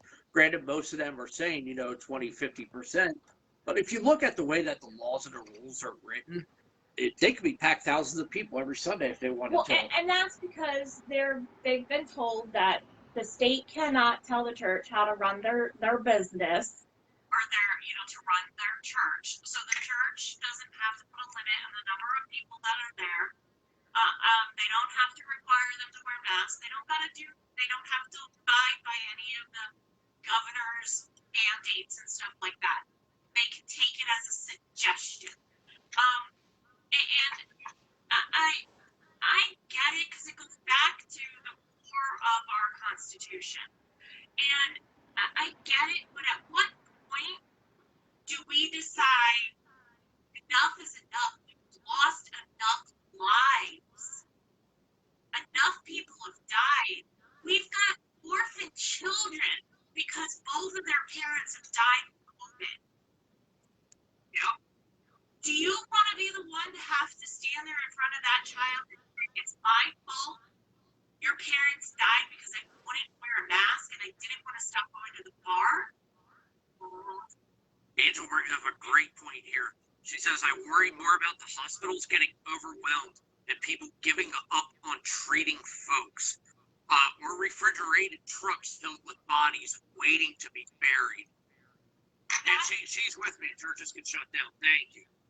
And no, and I agree. Churches should be only those who absolutely have to be there, should be present.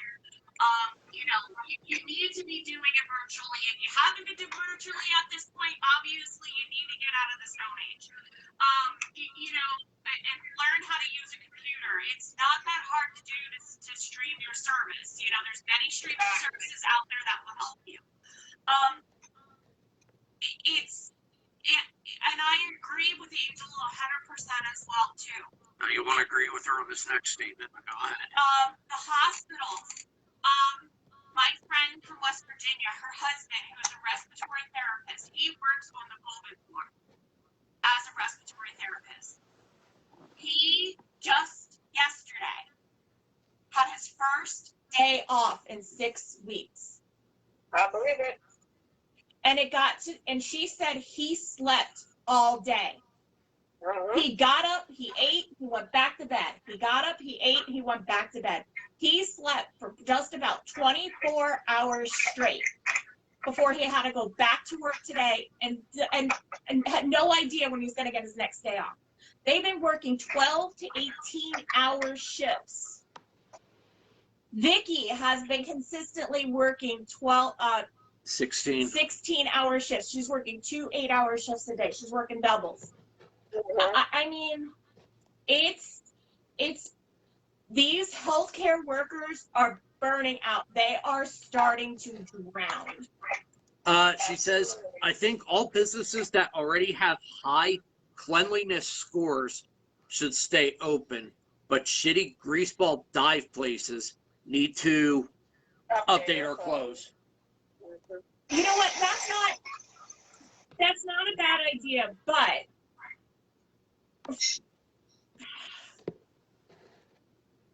how do we determine quickly who can stay open and who can close? We're only looking at the moment at a 3-week partial shutdown. It's not a shutdown, it's a partial shutdown.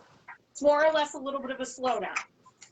Yes, for the food industry, we're going back to takeout and delivery only. But, honest to say, if you were to probably poll quite a bit of the restaurants in the area throughout the state, I wouldn't be surprised if 60 to 80% of their business isn't being done by delivery or takeout right now anyway. Just about all of it is in a lot of places. I mean, to close down the indoor, to close down indoor seating, how much are you really losing? It's the bars that are going to suffer the most. Don't get me wrong, I understand that 100%, but indoor dining, how much are you really going to lose? Because I believe that indoor dining was at 50% already. Some places it was 25. I think some places was also 75 was I've seen in places. No, I think they took the entire state from 75 to 50 not that long after Philadelphia implemented 25. I think if I remember correctly, Philadelphia rolled back to 25 about a month ago. And I want to say the week after that, we rolled back to 50 everywhere else.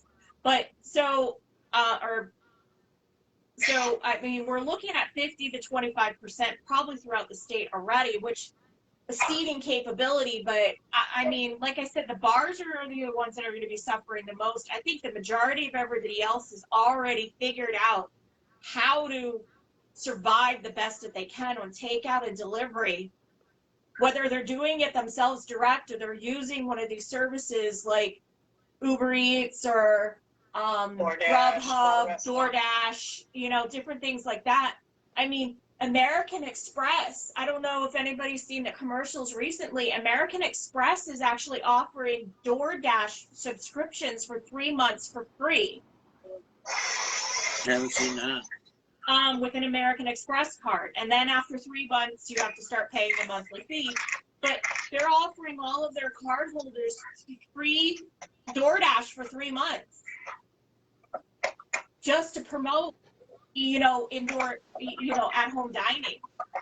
I wish, more people would do that, because we're just making it more incentive to stay home. Lisa said in the chat box as well, another coworker is one of those conspiracy theory people who says this is all engineered to tank our economy and put the New World Order into effect or something like that. Hogan, Hall, and Nash doing it. NWO. Yeah, I know, right? Sounds like a wrestling group.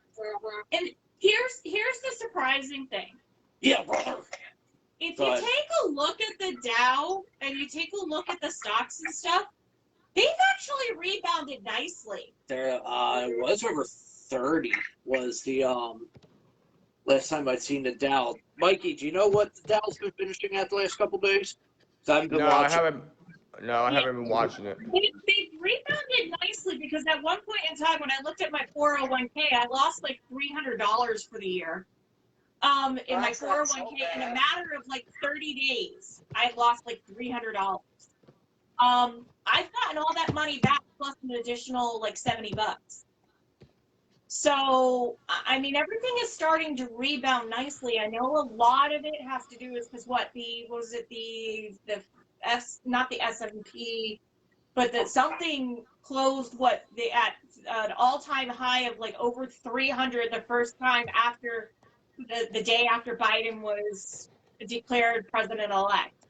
I think you're thinking the S&P. Yeah, the S&P possibly, yeah. Like it.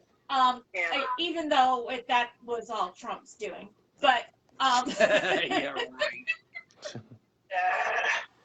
right. I mean, granted, a lot of that some of that had to do with the fact that not only was it announced that Biden was president-elect, but Pfizer actually announced that same day that they had a vaccine that was covering 97%, 94% or something like that. That was 97% effective with 2 doses. So, I mean, they got to be able to produce. Yeah. Granted, I mean, these are topics that not everybody is going to agree, but unfortunately, in the free country that we have, we need to agree to disagree. That was over 30. That's the problem, that not everybody agrees to disagree anymore. Right. Peacefully. Everybody else is wrong. Yeah, peacefully. I want to force my beliefs on you, which is turning around to a dictatorship within our free country. Because nobody should have somebody else's beliefs forced on them. You can sit down and you can have a discussion. You can share the reason why you agree or you don't agree and why you feel a certain way, but come to the table with facts. And that's what our president doesn't do. So don't lead by that example. Exactly. The president is the outgoing president, and all of his Trumpy followers. Was looking at a post a friend had posted the other night saying, This is my page, my opinion, blah, blah, blah. I'm not having a debate about this, yada, yada, yada. Presented absolutely no facts. My one friend, she jumped in and she started putting out facts and stuff, and it was just like, wow, you didn't get it. You didn't understand. I said this is not open for discussion type of deal. And it's like then all the other people, we all grew up together, they were all jumping all over her and anybody else, by the way, who offered facts, which, again, they don't believe. And it was just like somebody had said, well, some of these people, one guy had said, and he drives me nuts now, you need to surround yourself with better people, better quality people. Whoa, hello. And then they all started saying stupid shit like, some people just need to go back to school, da-da-da-da-da, yada, yada. And I just sat there, and my only comment was SMH. So So everybody, I don't get it. there's 2 points I'm going to make, and then I'm going to leave. Okay. Everybody always says that COVID isn't as bad as what we're being told. Right. So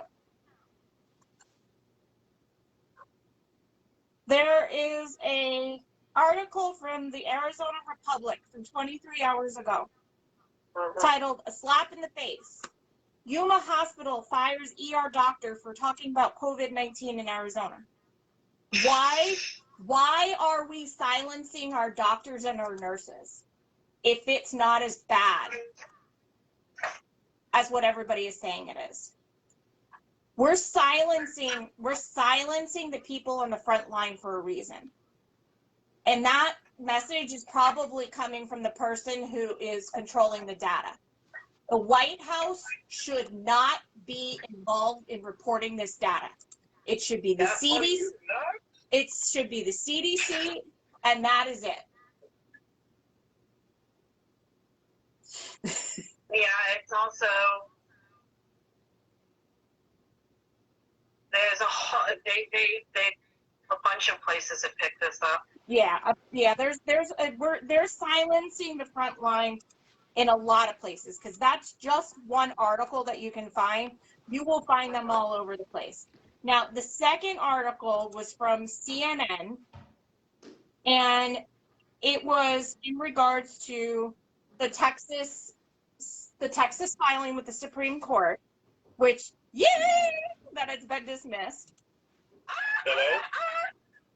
Yep, it's the Supreme Court denies Trump again is the headline. But within one of the articles about the Texas Supreme Court filing, there was actually talk about the fact that in the last couple of filings that Trump has filed, they've actually completely abandoned the fraud, the widespread voter fraud, and of actual votes being fraud. Now they're claiming that the votes were illegal because of the laws in those states. So it just tells you that for all the touting of all of the proof of voter fraud, there's never been proof. Yeah, there hasn't been. Oh, so wait. A part of that article said this about the doctor in Yuma. The hospital said in a statement late Thursday night that there has been a misunderstanding, and Dr. Gilman is scheduled to work this weekend. So Dr. Gilman's like, news to me. Nice. Yeah. So, I mean, it just, and he wasn't the first doctor that was silenced. There were doctors in New York that were silenced back in April and May. There were doctors that have been silenced in Texas, California. If I remember correctly, some of the initial senior home, the initial original Ground Zero in January back in Seattle, Washington, I believed quite a few of them were silenced. How do we go from having one person coming off a cruise ship to an entire nursing home being infected without somebody knowing and silencing them. Yeah. Yeah. Nursing homes are a big problem anymore, because I know where my mom's at, they're starting to get some major issues over there.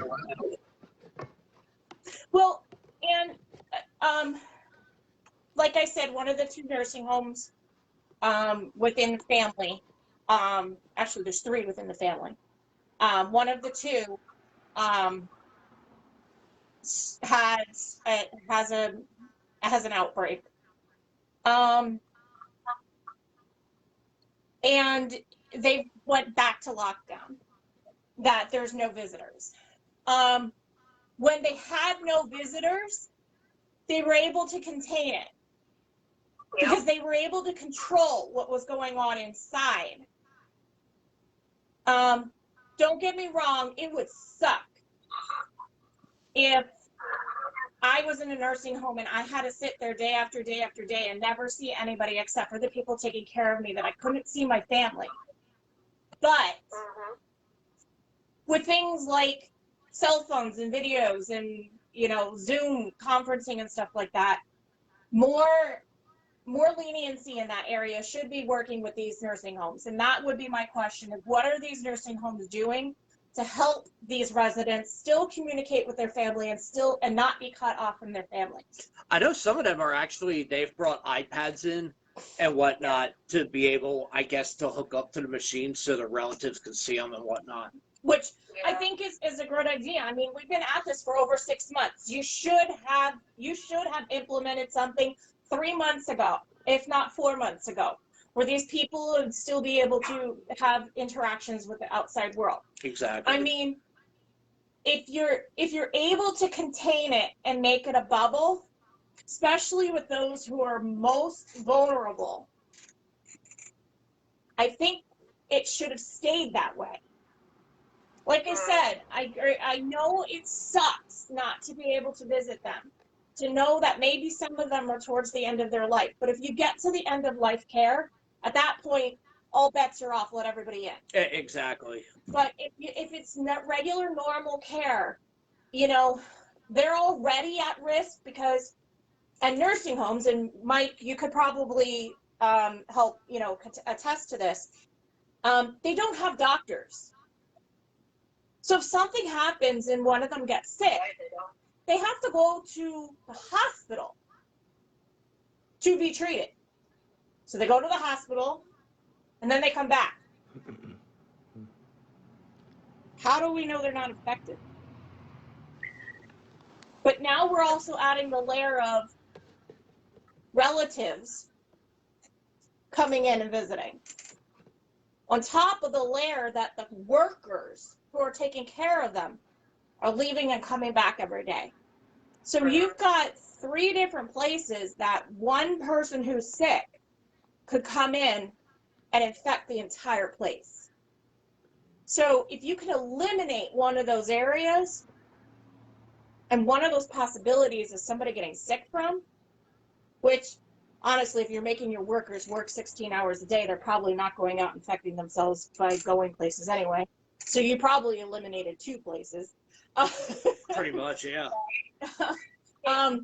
If you know, you're making that risk severely less. But if you can eliminate the possibilities of places where this is coming from, like the example of the teacher from West Virginia, how she infected that entire family of 6, not because her husband was sick for 2 days. How do you know that Joni's mom, who came to visit yesterday, or Joni's daughter, who came to visit her mom yesterday, hasn't had a fever for 3 days and lied about it when she checked in? And that's unfortunately what a lot of people are doing, is they're lying about not feeling well because they don't want to miss work. We're not protecting them. We're not giving people extra resources. And that's where I blame Congress as a whole. I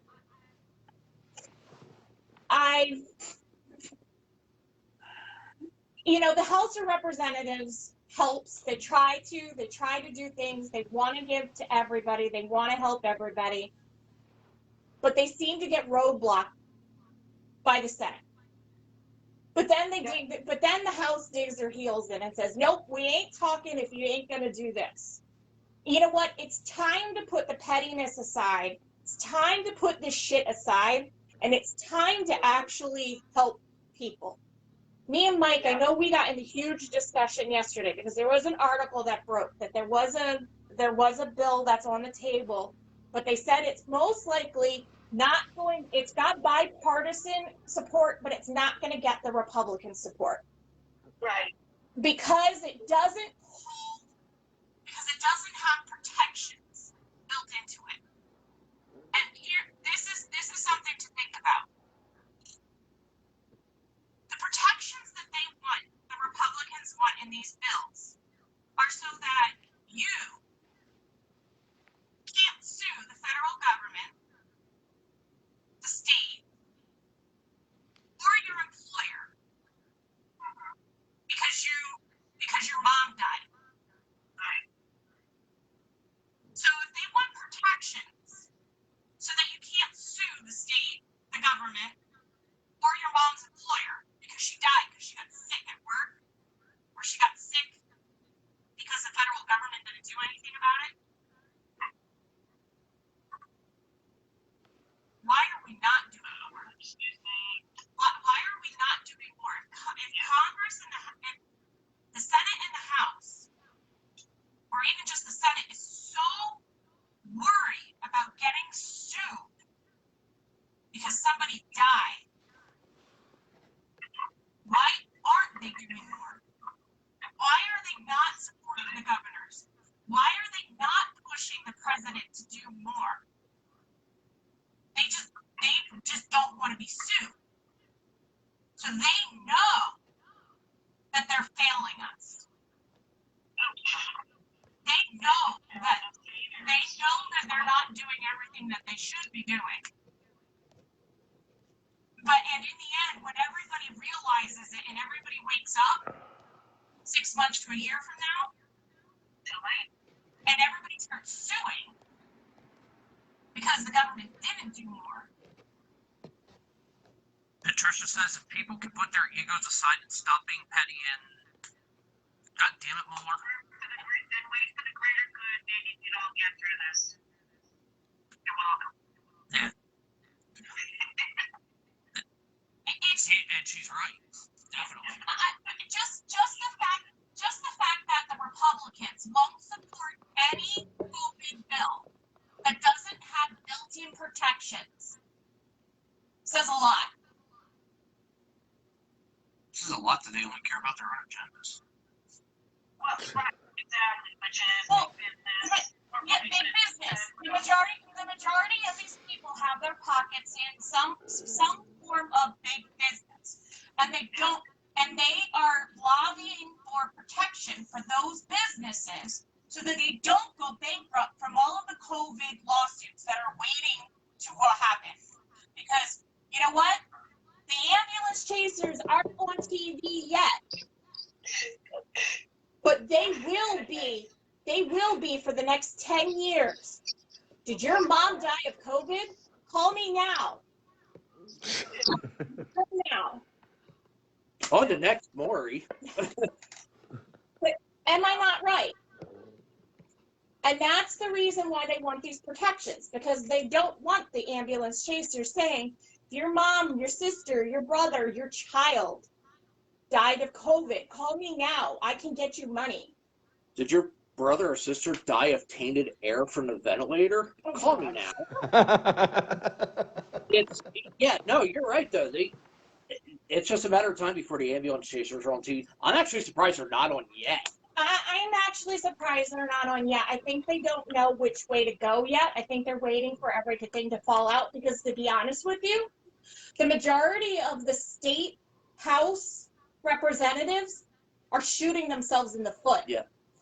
because the Republicans, the state house Republicans, keep suing to impeach all of the governors instead of bounding together as one party. By all of the internal fighting that's going on, we're setting ourselves up Oh yeah, we are. Big for time. more lawsuits. Big Because, time. for example, Pennsylvania, the Republican House impeached because they deemed his shutdown orders to be unconstitutional. So, Wolf was obligated to start to lessen restrictions, and stuff like that. Hence, probably the reason why we have, up until this point, we haven't had tougher restrictions, because he's tiptoeing around the Republicans so that he can. I got kicked out.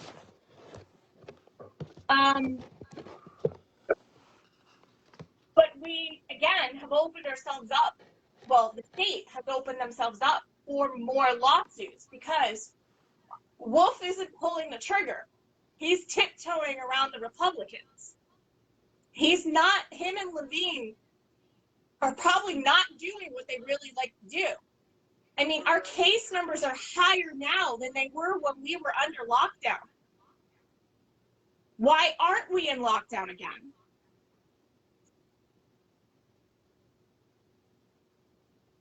If our case numbers now are higher than we were in the midst of the first 2 weeks of lockdown, Goes back to the first thing. why aren't we in lockdown? We're gonna.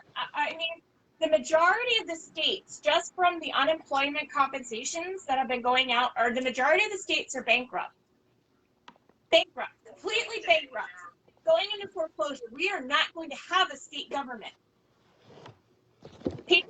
Private people are going to be able to come in and swoop in and buy the debt and take over the entire state. And then you're talking about dictatorships. I mean, Patricia says legal. amen. I don't know if that's legal, but and the Democrats want to give the states money. Yeah. Democrats want to give the states money to help them stay afloat. Do you need a new tissue box to keep your phone upright? Let me tell you something. I threw the other one away. I should have kept that one. That worked better. Yeah, This one. right about. And here, just one last thing before we bury this for good, because you and I touched on this last night too. The small businesses, that are going against that inevitably in the end are probably going to be forced out of business. They're not getting any protection from the government. And when it comes to when Wolf was asked about this yesterday, and this is a direct quote from Governor Tom Wolf, and I quote, "The government is not shutting down the businesses, the virus is," end of quote. And I agree. I don't. I know you don't. You don't agree, but I agree. I mean, These people need the protections more than Walmart and Target. Well, and that comes down to the administration of the way the payment protection plan. I mean, the most recent COVID bill offered another 200 billion additional monies for the payment protection plan. What's SBA? SBA. Small Business Administration. Oh, okay. Oh, okay. I mean, there are two. I mean, the monies that was allocated to help these people when that first initial COVID bill was released, I mean, it wasn't enough for how long this has been going on. It was supposed to be the first step. It was supposed to be the first thing, the first Band-Aid. It's like coming in with a gunshot wound and putting a gauze pad on it. In the ER and sending them home. For those of you in Talontown, Sacred Heart, that's how they treat you. I mean, you put a gauze pad on it and you send them to the surgical room to remove the bullet, and then depending upon the situation, not after you take the bullet out, you stitch it up, you let it heal, you go to physical therapy. It's a long process for it to heal. It's not, you can't just fix it with one Band-Aid. It was supposed to be a series of Band-Aids. Right. The They House, decided, for whatever reason, the Republicans decided to cut it right there. right, well, the House has been saying, here's a bill, here's a bill, here's a bill, here's a bill. It's all fire kindling on Mitch McConnell's desk. Yep. Last I counted, last I heard, if I remember correctly, and I'd have to go looking for it, Mitch McConnell has 2,200 bills on his desk that he will not allow go to the vote on the Senate floor. They won't even talk about them. They won't look at them. They won't do nothing because they came from Nancy Pelosi. He needs to be put down He behind won't a do he won't do anything for this country if it comes from Nancy and her Democrats. Do you remember how obstructionist he behaved? How I'm using the word in the wrong way, I guess. I don't know, but can't think of anything else to use. How much of an obstructionist he was during Obama's terms. Obama was cut off at almost every turn he made to try and do things because of McConnell and his little group of cronies. He doesn't care about the constituents. He cares about himself.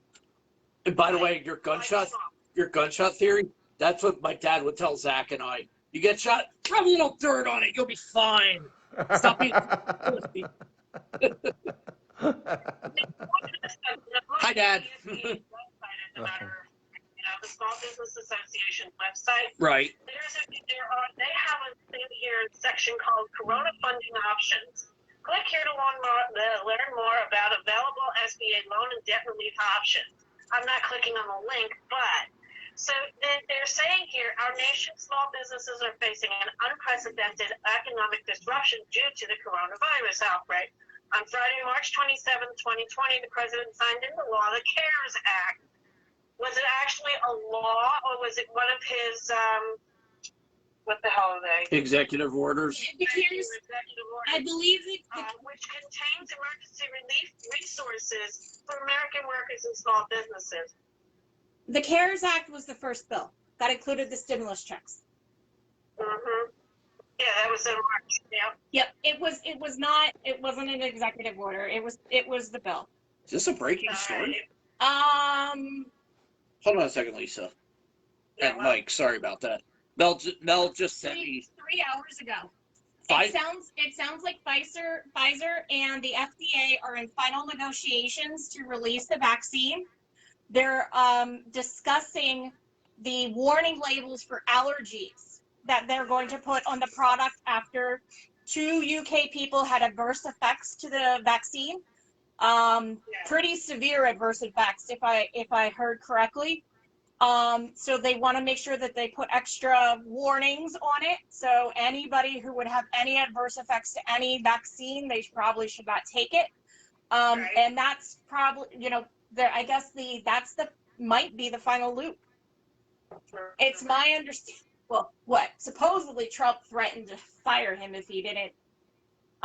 They were reporting that. NBC and CNN and I believe ABC were all reporting that. I believe, and that was still as of right before you and I started tonight. Yeah, it wasn't Trump who said it directly. It was his chief of staff that told the FDA. Two official White House people. But the FDA, the guy from the FDA has gone on record saying no, that was not the discussion that we had, that they're just, pushing that we need to get it done as quickly as possible. Patricia asked a good question. 2 out of how many? How many? I was just gonna say. Yeah. I honestly think with the way things have been progressing, two people out of the UK that they've reported have had adverse effects, and it was within the first the first round of people that got vaccinated in the UK had adverse effects that they've got extra protections and extra allergy warnings put on it, and the US just wants to make sure they don't have the same mistake. And rightfully so. I mean, Right. Even if one person had some kind of reaction, That's got to go on the If label. if we could put the warning out, don't take this if you have an egg allergy like they do with the flu. Let's do it. You know what I mean? If it takes us an extra 12 hours, an extra 24 hours, since we approve this Monday instead of Friday, you know what? It's only going to put everything back 48 hours. I mean, it's my understanding the Operation Warp Speed can have the vaccine in people's hands in 72 hours. Yeah, because they contracted with FedEx to get this delivered. Yeah, they've contracted with everybody under the sun to get it out there, and it's going to be escorted by marshals on its way because they want to make sure a box doesn't accidentally drop off a truck somewhere. They want to make sure it gets to the destinations it's supposed to get to timely, not that we have dead chickens showing up in Massachusetts like we did because through Ohio, who's like 3 weeks behind on all of their packages. But that's true. We really haven't. Like 2 days ago. So the AP article, UK probes whether COVID-19 vaccine caused allergic reactions. Very inconsistent. 2 allergic reactions in the UK to COVID vaccine. 2 in Wall Street Journal, 2 in the UK suffer allergic reaction to Pfizer's COVID vaccine. The Guardian, which I believe is a news source from the UK, the NHS told not to give COVID vaccine to those with history about allergic reactions. Yeah, okay, so there was 2 health service workers experienced symptoms after receiving Pfizer vaccine. 2 people with a history of significant allergic reactions. Oh no, people with history of allergic reactions should not receive the COVID vaccine. Okay, let me see here. I'm looking for a number for Patricia, but I'm not seeing one. How many are going to be rushing to get through the vaccine when it's first released? Here's another child. 17-year-old lost both her parents to COVID-19 hours apart. Another child is now orphaned because she lost both of her parents to COVID. Those articles sicken me. Yeah. I know. This whole situation does. You know, when you fire your pandemic team 2 months before the pandemic breaks out, makes you wonder how much you knew ahead of time. She's a Republican. Didn't you know that? I know, but she's like always spoken out against, I thought, him. Because Sarah Palin has gotten on the Trump bandwagon. And is publicly speaking out about the fraudulent election. America.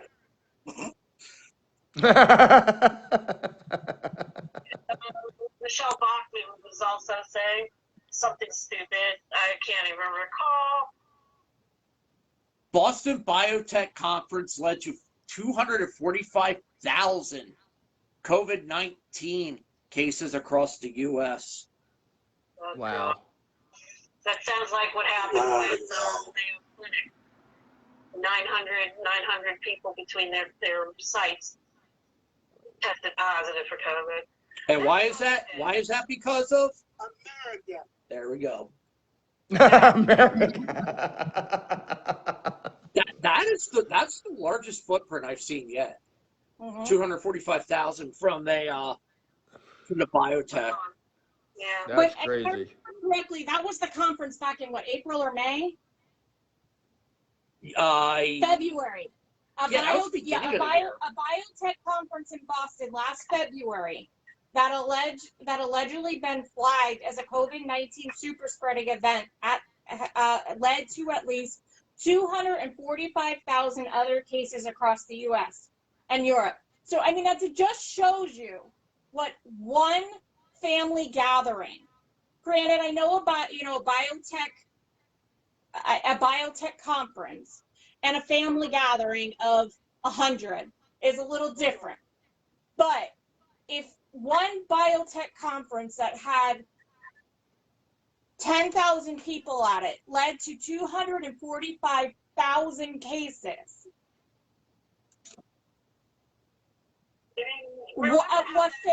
A family reunion of 100 could have led to 24,000 cases.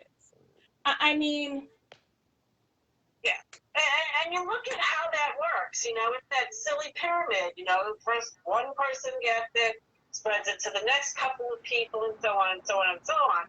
So that's how the numbers end up projecting so large like that. yep. Because for every one person who contracts it, they are infecting on average, was it 5 or 6? Like 5 or 6, I think the Something number like is. that. Yeah. They've been able to trace that if you get COVID, you've probably given it to at least 5 or 6 additional people. And then those 5 or 6 people are giving it to five more people. And those 25 people are giving it to 5 more people each. And it's never ending. And they told this friend, and this friend told this friend. Yeah. Exactly. Sorry. All right. Thanks, Mel. That's Melanie, ladies and gentlemen. So what's the over under? What's the over under that we're only going to be in a 3-week quarantine? I don't know. Oh, by the way, before Shut up. A 3-week quarantine. I honestly think at the end of the 3 weeks, we probably are going to slowly go back to. They're probably going to go back to indoor dining, probably 25%. We're going to see it slowly start itching up. Yeah. He's not going to be able to keep things closed down for too long, or the Republicans are going to lose their nuts, and the Republicans are going to blow a fucking stack probably within a week. So I don't think he's going to get much more than the 3 weeks out of them. He might be able to keep them quiet for about 3 weeks, but that's going to be about it. He's not going to be able to keep much more than that. But within the 3 weeks, I honestly expect by January 4th, if we have not already started vaccinating all medical personnel and I can see that happening pretty quick. Yeah, all medical personnel and community homes of any kind, whether they be kids' peace, orphanages that have multiple children, foster homes that have large quantities of children, nursing homes, long care facilities, all of that. Any kind of long-term housing center, halfway house, anything like that. All of them are going to be, I honestly wouldn't be surprised if they all don't have their second dose by January 15th. I think by January 15th, they're all going to have their second dose. Those are good, and then we're going to be moving on to the high risk categories at that point in time. Then, and then everyone else, and then everybody else. We're going to slowly, essential workers, high risk, essential, and then the people who that have the everyday people like me and Krista who work from home. But I honestly think once we get the healthcare workers and the homes vaccinated, I think from there we're going to see things progress pretty quickly. Masks are still going to be part of your life, people. I think for a good 6 months to a year, if not more.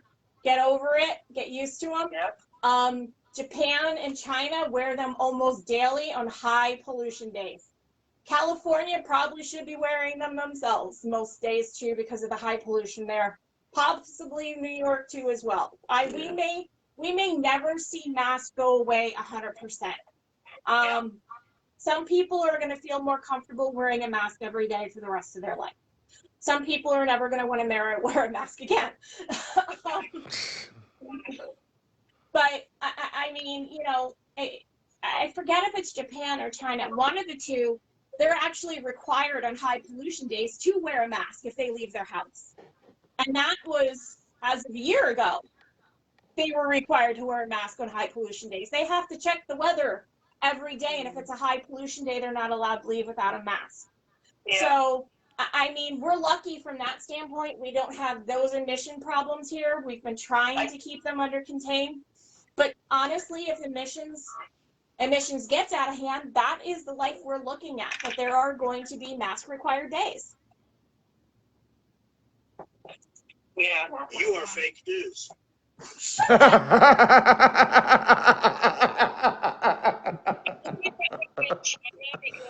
Oh my God. Funny. Yeah, I believe it is China too, but because I didn't know which one it definitely was, I didn't want to speak. It actually. Are you sure? Maybe it's Vietnam too. I don't know. I We'll have don't to know. look. Yeah, I think that whole stretch over there, maybe. I mean, there are countries that on high pollution days they have to wear masks, and I honestly think at some point in time in the future, maybe not our generation, but 2 generations from now, they're going to be in that same situation.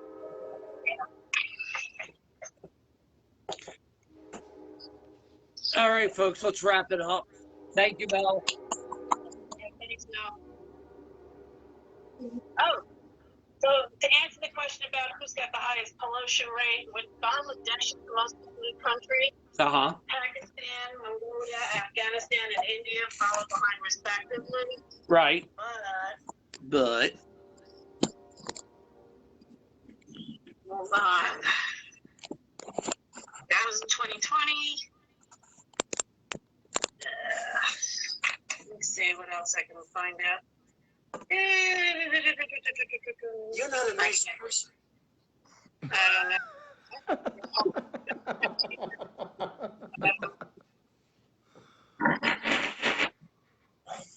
Michael. excuse me. Well, at least it wasn't me. I knew exactly who that was. Your No, organization. you would know it was me. No. You're the one with the SBDs. Yeah, silent but deadlies. Yeah. And the green fog. Come on, they're not that bad. They're really not. I only cleared out the whole living room. Don't worry about it. America. That's why. I got the vaccine when it comes to SBD.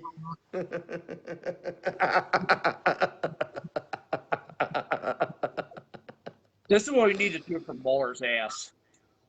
We need to build a wall.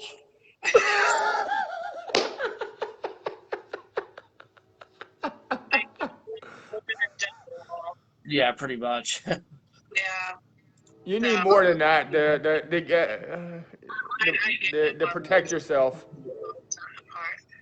Yeah, let's wrap it up for tonight. I don't think we got into anything that we had planned, but this was definitely We're close enough.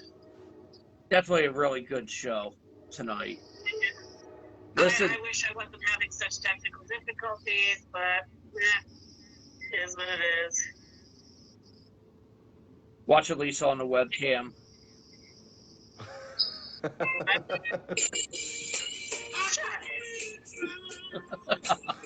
I'm kidding.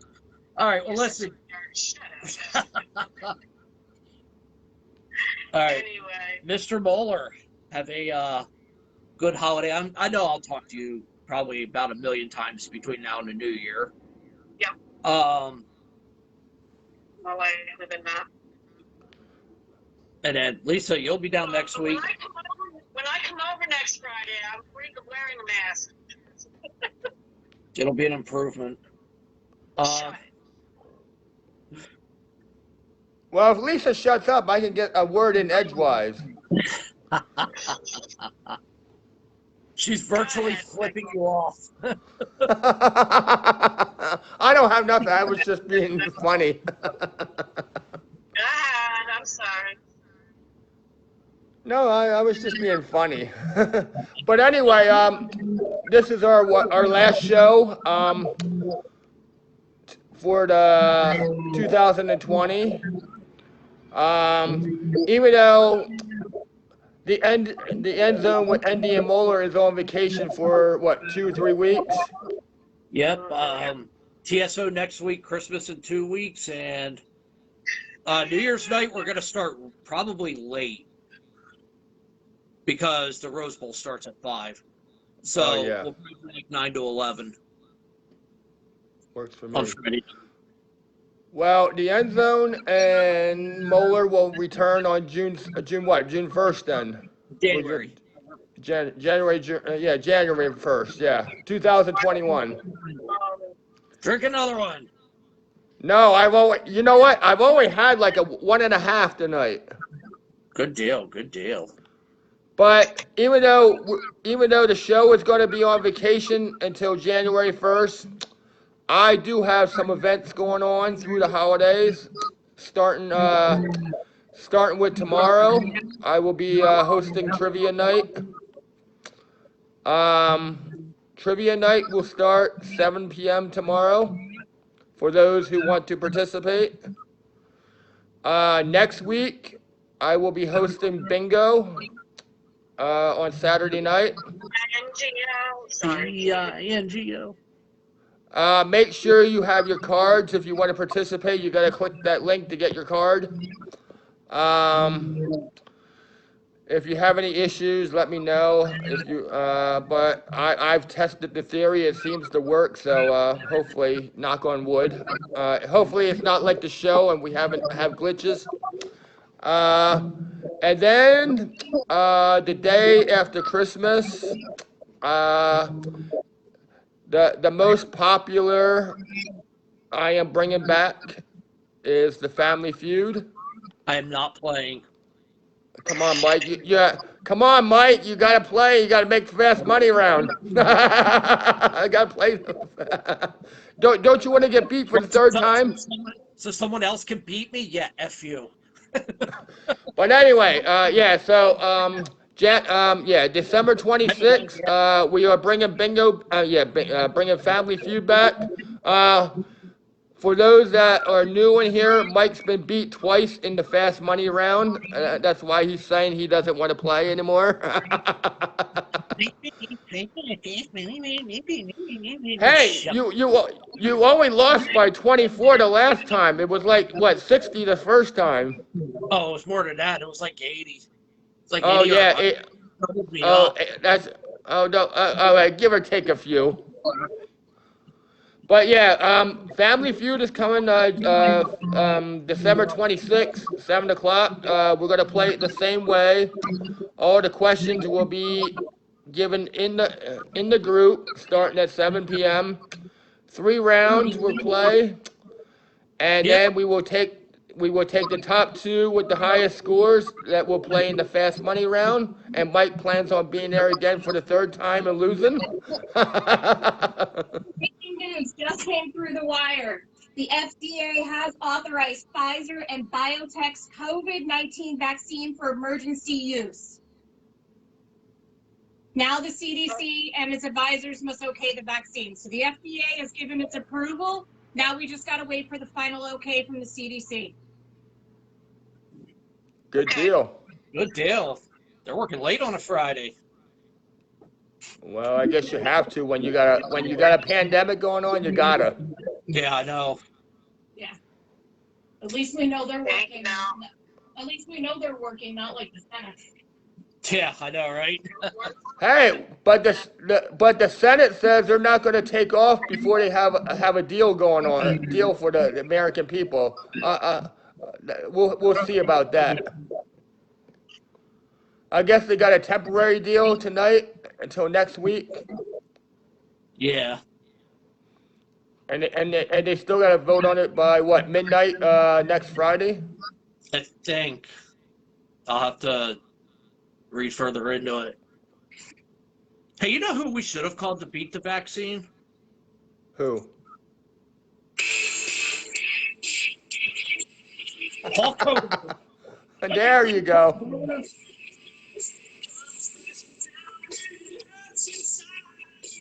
He could have beat this. Yeah. All right, guys. Listen, have a great holiday, everyone. We'll be back in the new year. You look like you have something else you want to say. No, go ahead. But no, go ahead. I'll just put my finger there for a second. But I did, but go ahead, finish up, and then, because I know when you're done talking, you end it right away. That's why I went like that. Oh, okay. But go ahead, finish what you're saying. I was gonna say, everyone have a great New Year, great holiday season. Stay healthy, stay happy, and I guess I'm going reindeer hunting Christmas. If anyone wants to come with, You're gonna what? I'm going reindeer hunting. I'm in. Ha ha! We can make it a thing. I'm in. When are you doing this? Christmas Eve. I'm in. All Because right. because because because I'm off the Wednesday, Thursday. Actually, no, Thursday, Friday, Saturday. I think that week. And what, Christmas Eve? So I'm in for the reindeer hunting. All right, we'll do it. It's a thing. let me know where I gotta be. Well, yeah, we'll use NORAD Track Santa and we'll just pick them off somewhere. Are we using shotguns? Rifles. Okay. Actually, I'm all for like AK-45 missiles. Whatever works. AK-45 missile. I don't fucking know. Who asked you? Yeah. I'm like, what the hell are you talking about? Talk to your ass again.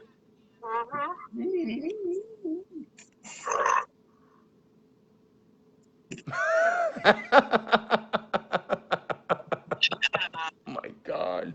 I didn't say anything. Doesn't matter. Does she even see what you're saying? Is she using her phone or is she using her laptop? She's using her phone, so she My can't. crop top that doesn't work right, like everything else I own. That's why you're doing that, because her camera's broke on her phone, too. Shh, shut up, Mohler.